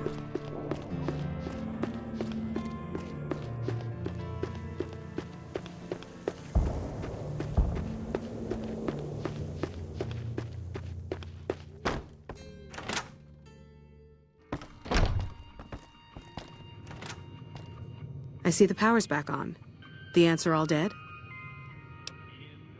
Maybe Pearl is right about you, because I don't know how you pulled that off. I'll tell Loyal to send someone down to clear out the eggs and repair the generators. Good work.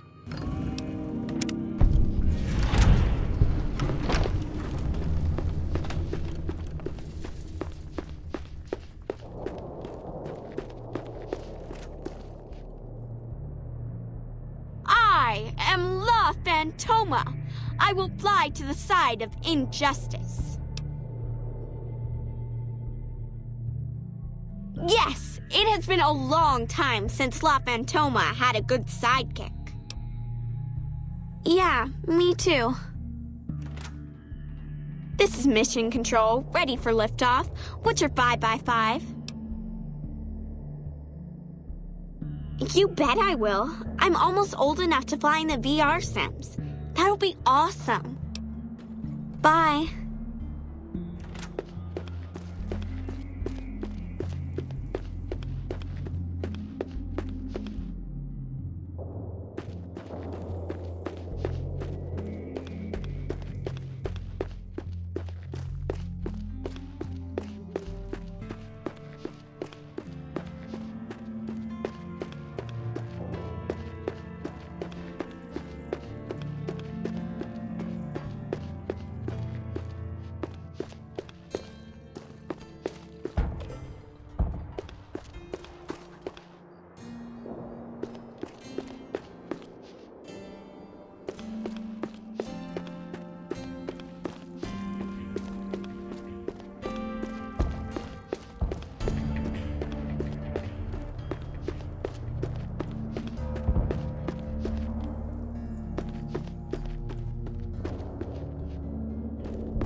Hi. You're the outsider. Mother Pearl sent word that you'd be stopping by. You must be eager to hear the story of our people. Me? I'm Pete, keeper of the story. I know I seem kind of young. I was the apprentice keeper of the story until a couple months ago, but old Keeper Don, well, whiskey and landmines don't go together. So it's up to me. I bet you want to know everything about us. Wonderful. I'm sure you've noticed the mural on the wall of this hut. Shall I tell you what it all means? Excellent. Imagine you're the first outsider to ever hear our tale.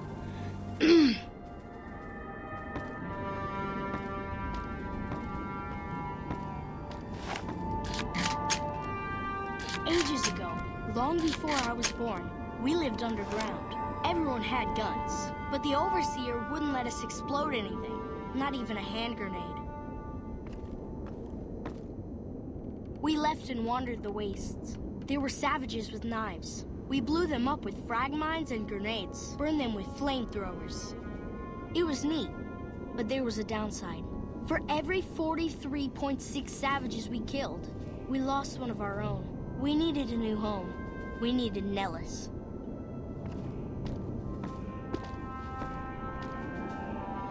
Here we have prospered and multiplied. Here our mighty guns destroy any savages who might try to harm us before they can even reach our gates. Well, until... But... Not saying you want to harm us or you're a savage, but anyways. Nellis has revealed many secrets. It has taught us how to fly the bombers once based here, and it has taught us where to find one.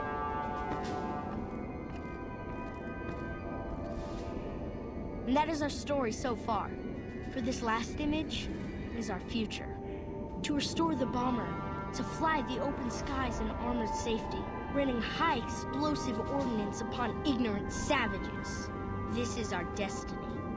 I'm pleased that you listened to the entire story. Perhaps there are details you'd like to know more about. Let me know. Now that you know the story of our people, you must have all sorts of questions. Ask away. So you know about the vaults? Yes, we lived in one of those. Ours was numbered 34. In our vault, everyone had guns, but the Overseer wouldn't let you fire off any of the really fun ones. I guess all the little pops and bangs at the firing ranges just got boring after a while.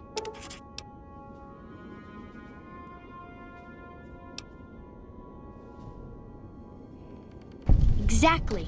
We haven't detonated any atomic warheads since before I was born. But besides that, it's a heck with nitpicky restrictions.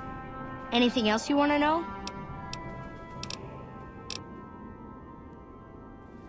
Several automatic warheads detonate here 100 years ago, leaving the base highly radioactive. The savages of the waste, ignoramuses, all avoided Nellis by habit.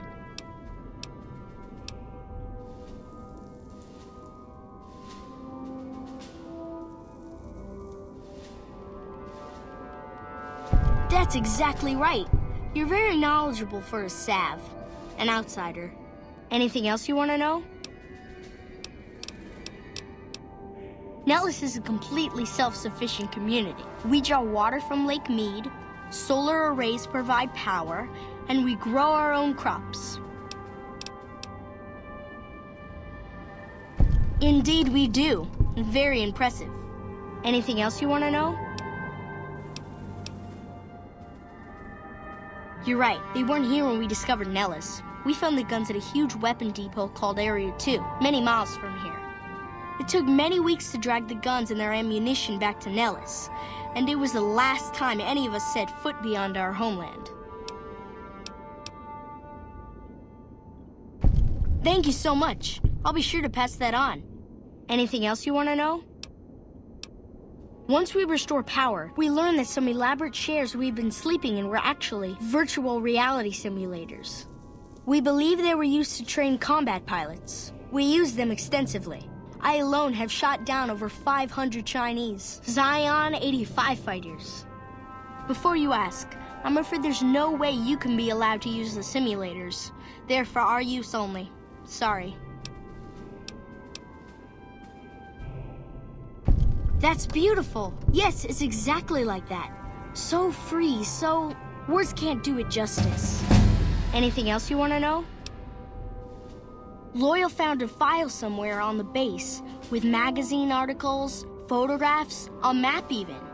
It seems that a bomber, apparently the 29th of its kind, crashed in Lake Mead on July 21st, 1948. Just imagine, that's over 300 years ago. The photograph shows that it was basically intact, and the map tells us exactly where to find it, except we haven't left Nellis in decades. Yes, in fact, that's exactly what Loyal has planned to do. You should go talk to him. I wish everyone were just as interested in our story as you are. Maybe I should act out the battles, or learn how to throw my voice. Gosh, there's a lot of folks. Argyle's our doctor. He could use help tending to any injured we got. Over at the workshop, Loyal and Jack are always building something. The Loyal may not be too happy to see your kind running around Nellis. See ya.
I know Mother Pearl is letting you wander Nellis as you please, outsider, but I have patients to tend to.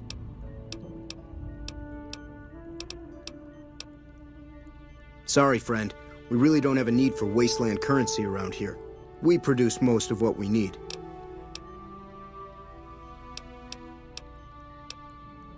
I have 3 patients here who were gravely injured fighting those giant ants in the generator building a few days ago. I've stabilized their wounds, but they're in bad shape. Do you have medical training?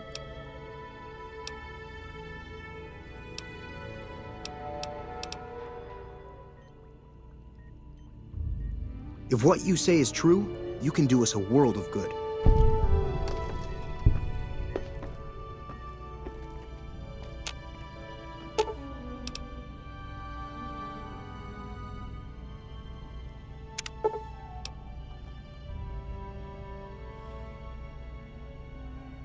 That was some fine doctoring. I could learn a thing or two from you.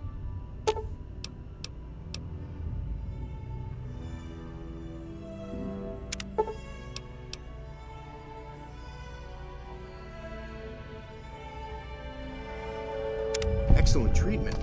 I hadn't thought of that.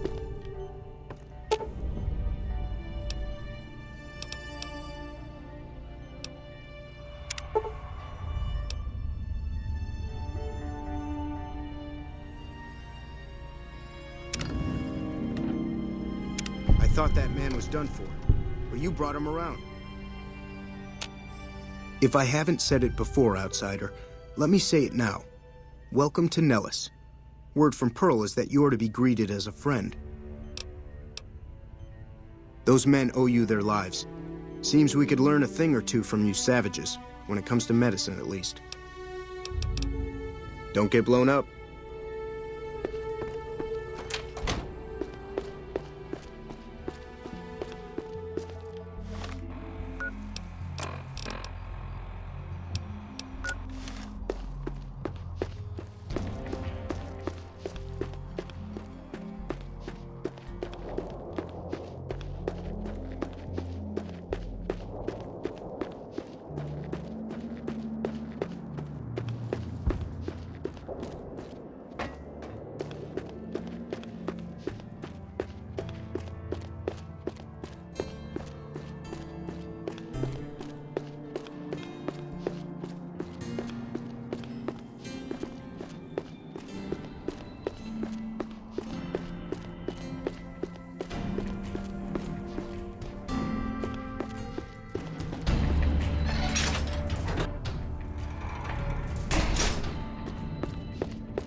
So you're the outsider. Lived your whole life out there, huh? Wow. I always thought you savages probably spoke a different language. But I hear you sound like us. Me? I work with Loyal. Mostly electronics work and robotics. Keeping the old technologies alive, right? Loyal's a great man, but he's getting on in years. So a younger's gotta learn everything he knows. That'd be me.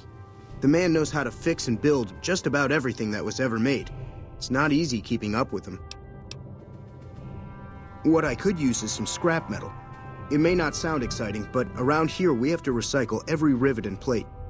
The other thing, you being from the outside and all, well, I guess you'd call it a personal matter, but, well, forget it.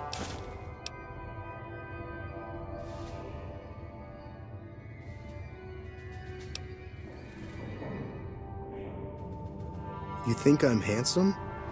Wow. I wonder if she does too.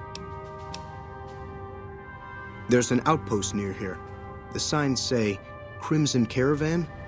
It seems like they carry things to and fro for people out there. Well, every once in a while I watch the outpost through one of the spotter's binoculars. And sometimes there's this girl there. This special girl. And sometimes it's like she's watching me back with her binoculars. Except she's probably just watching Nellis. I haven't tried waving. Oh, you can't miss her. She has short red hair and she's the most beautiful woman who ever lived. You'd really talk to her for me? What if she feels the same way? What if she comes here like you did? What if she gets blown up? What if she doesn't like me? Oh, geez. I better just let you handle it. I'm better with machines.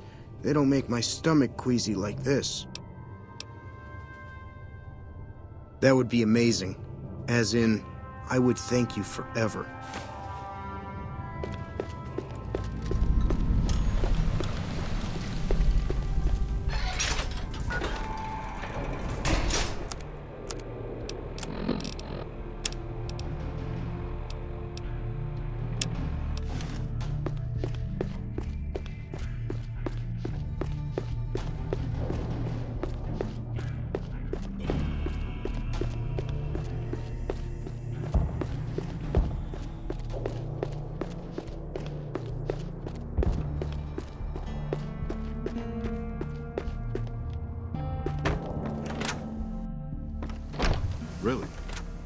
see our dream of flight soon.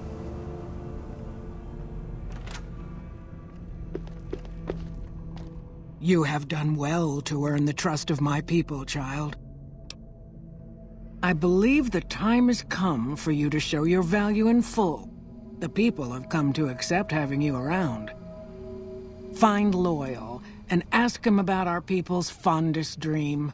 He will tell you what to do next. You have done well to earn the trust of my people, child. Bye.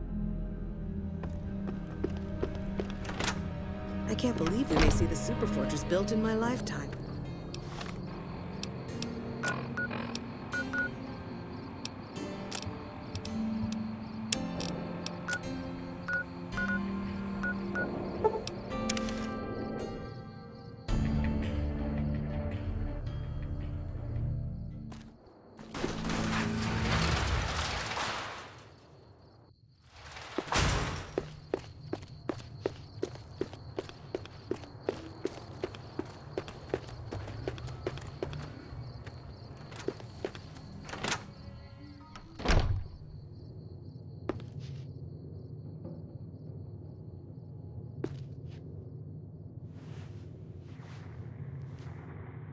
You should go talk to Blake or Alice. They handle most of our contact with visitors.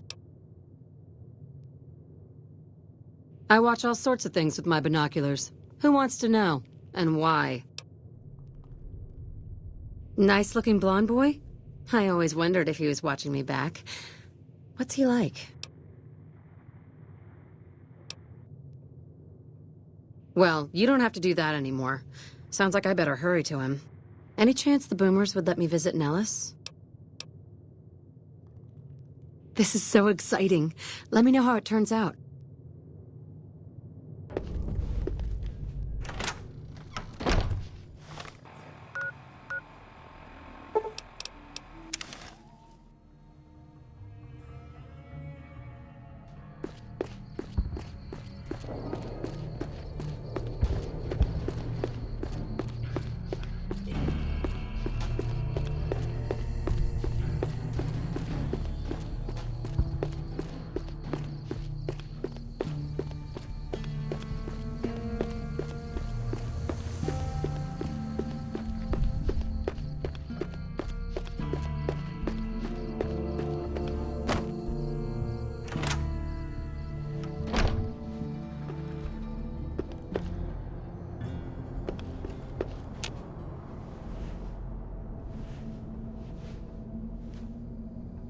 You have done well to earn the trust of my people, child.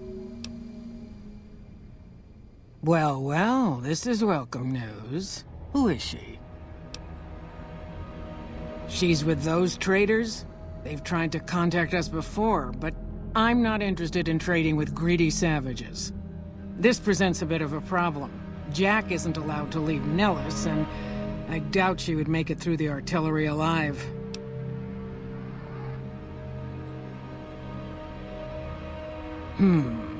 I suppose Jack deserves a chance at love.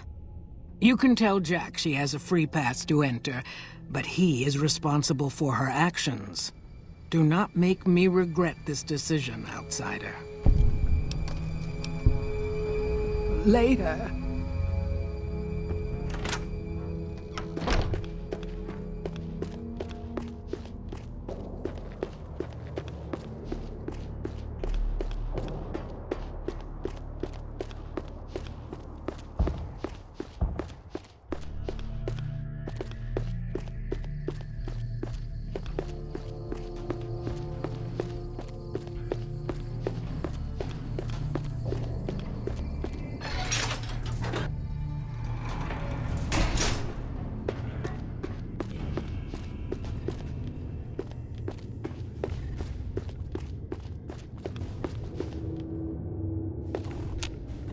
Have you seen her?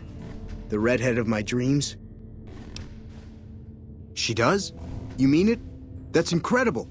What happens next? Can she come here? How do we make sure she doesn't get blown up? Should I talk to the gunners or to Pearl?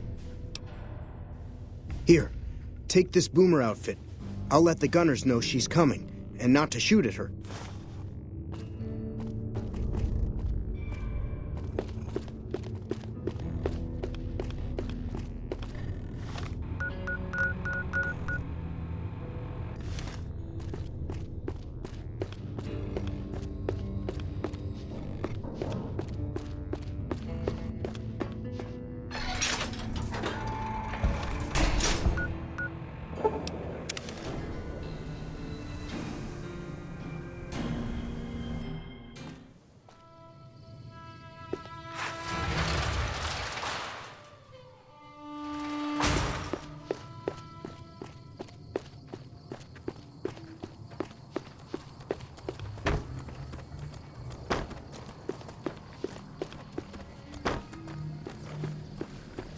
Hello again. How's your boomer friend?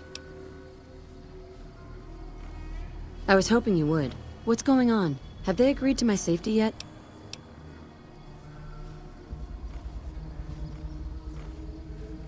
There's one more thing. I have a work contract with the Crimson Caravan, and if I walk away, I lose the wages they owe me. Could you do just one more thing for me and talk to Alice McLafferty about it? I know if I do it, she'll just say no. I'd hate to lose the money.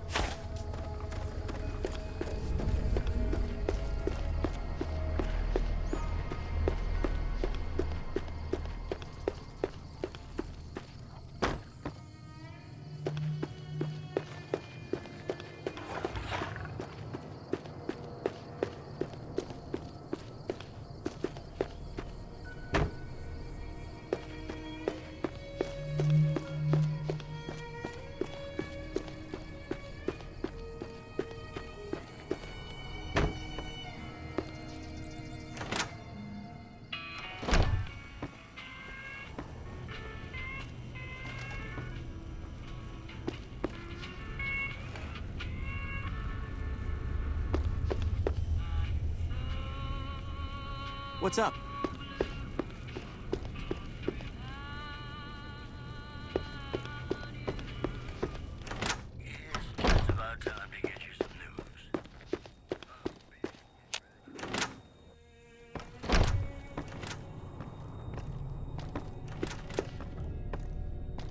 Welcome back.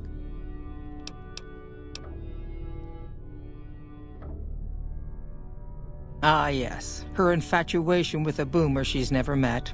It's a small camp. Word gets around. She's aware she's breaking her contract, which is undoubtedly why she sent you to talk to me instead of coming herself.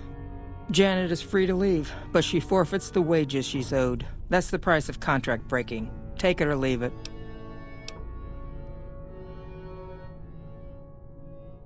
Intriguing. Janet puts in a good word for me, and the Crimson Caravan gains exclusive access to the boomers. Yes, that works for me. Janet will be paid what she's owed. Consider it a gift. Did you know this trip's all stirred up lately?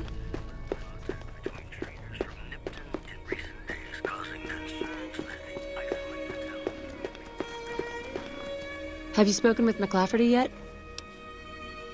That's great! I can't believe you went through all this trouble for me. Thank you.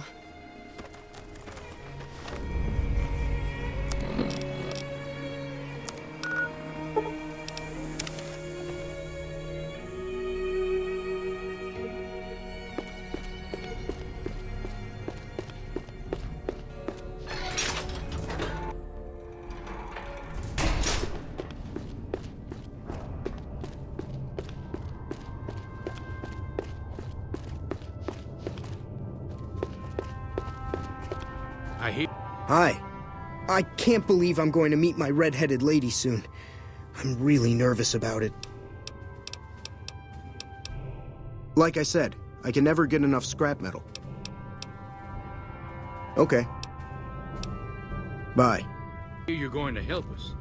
Pearl sent word saying it's all right to tell you about the lady in the water.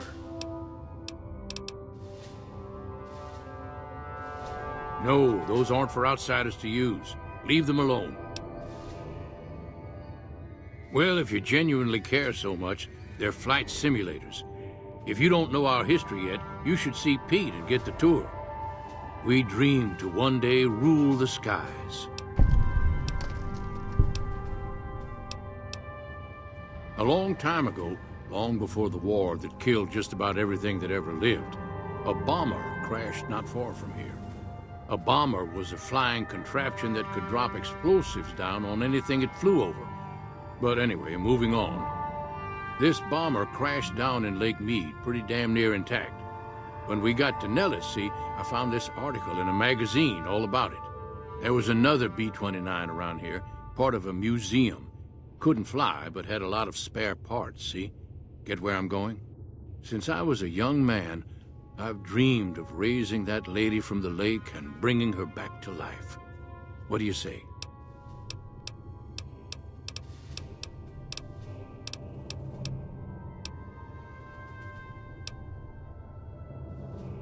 It's at the bottom of Lake Mead. I'll mark its location on your Pip-Boy map. Simple. Attach deployable ballast to the plane and float it on up. Here is a remote detonator. Once the ballast is attached to the plane, just hit the detonator from the shore and let buoyancy handle the rest. Good. Here's the deployable ballast. Go find the plane, attach the ballast, and hit the button. Might try holding your breath. If that doesn't sound good enough, talk to Jack. He was working on a rebreather once. It's going to be a dream come true once you've raised that bomber from Lake Mead.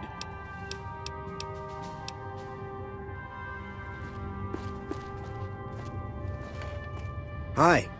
I can't...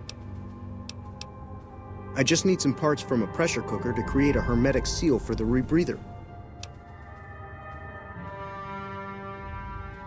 That's a brilliant idea. I can put that together right now. Here you go. A new rebreather. Don't get blown up.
It's going to be a dream come true once you've raised that bomber from Lake Mead. That's tremendous. I'll transmit instructions to the robots to start packing up the plane to bring it back to Nellis. I just told you, the robots are going to handle it. They'll break the plane down into pieces and move it up from Colville Bay in one shot. Exactly. We'll be shelling an unoccupied location in outer Vegas to get their attention elsewhere. By the time they realize they aren't under attack, the plane and the bots will be long gone. The kids wish we were shelling a real target, but Pearl thinks it's wise not to start up a war just as the lady has risen. Hey, I'd better get rolling. Jack and I have a lot of work ahead of us.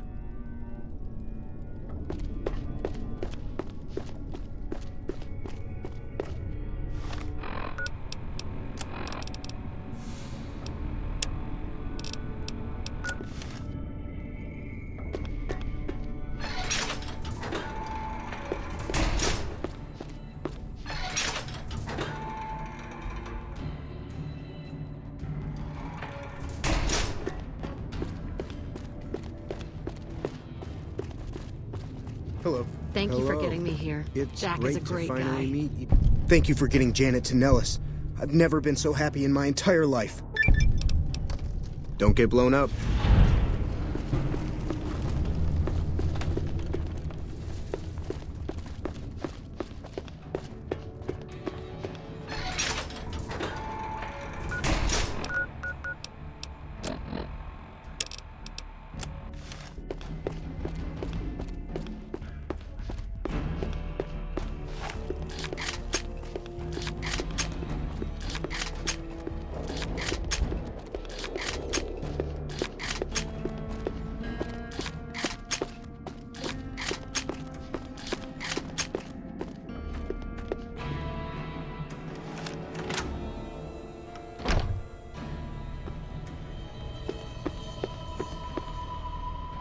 Hello, friend. How can Mother Pearl be of help today? What you have done for us is a miracle, child. You have fulfilled the only dreams we ever had outside our walls. You are a trusted friend of us all. If there is ever a way for us to help you, child, tell me, and I will make it so. Of course, my child. After all that you have done for us, we would love to help you in the upcoming battle. After all the training in virtual reality, the young ones would relish an opportunity to put their skills to battle. We'll be there when you need us. Don't get blown up.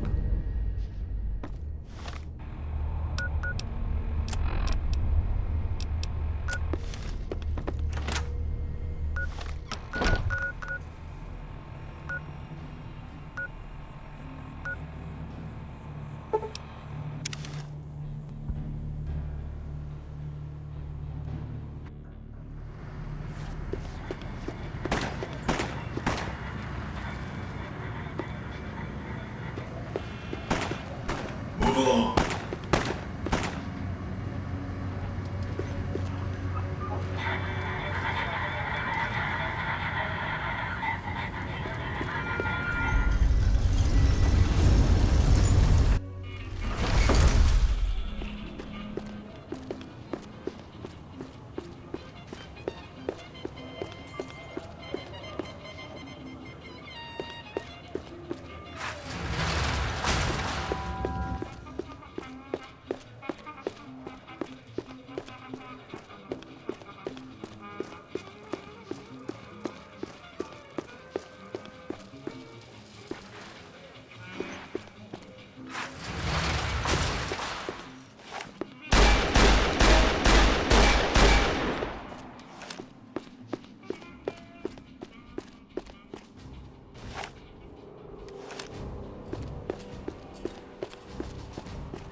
We won't go quietly.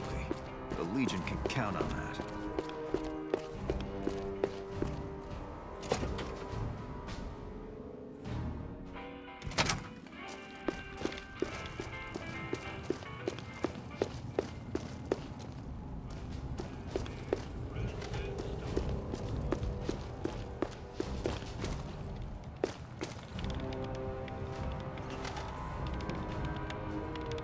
It's good to have a friend of the NCR here. What can I do for you? I hope you've returned with good news. Are they willing to help the NCR?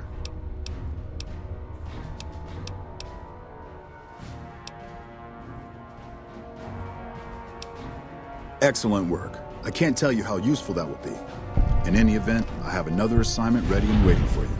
But we can speak of it later. Rest up, and when you're ready, speak to me again.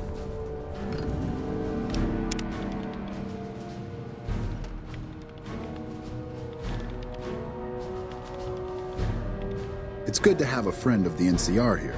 What can I do for you? So I did. As you may have noticed, our position here in New Vegas is tenuous.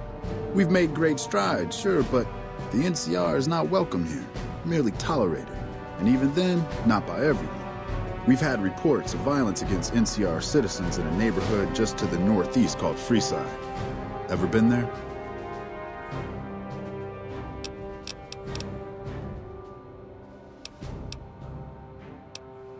I'm inclined to agree, but it's a slum with NCR citizens in it. And as such, it falls under my jurisdiction. Violence is something of a way of life there, but there's been a disturbing rise in the number of attacks on our people lately. More worrying is the fact that our sources suggest the violence is being perpetrated by the gang that runs the place, the Kings. I need someone to look into this that won't attract attention. Would you be interested?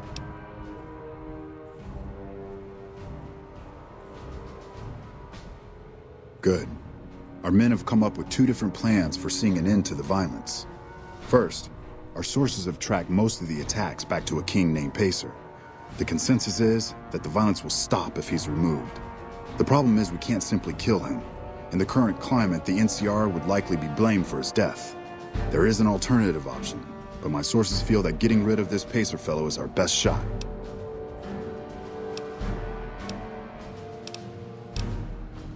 I'm not a violent man myself, so I had our guys come up with an alternate solution on the off chance that our agent-to-be shared my sentiments. In that case, we could take a different tact, but one that I at least have more experience with: diplomacy.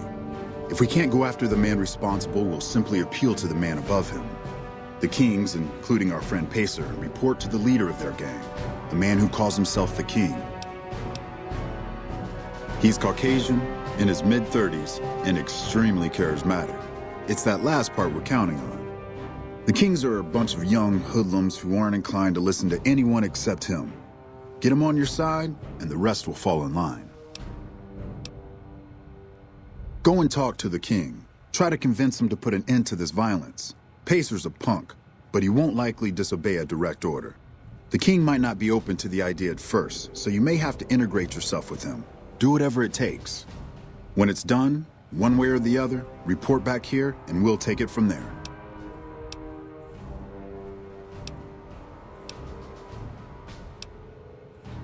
If that's what you prefer, I won't stop you. Just remember to try to find a way to do it that doesn't lead back to the NCR. If it just doesn't look possible to make the kill without drawing attention, don't forget there's always the diplomatic approach.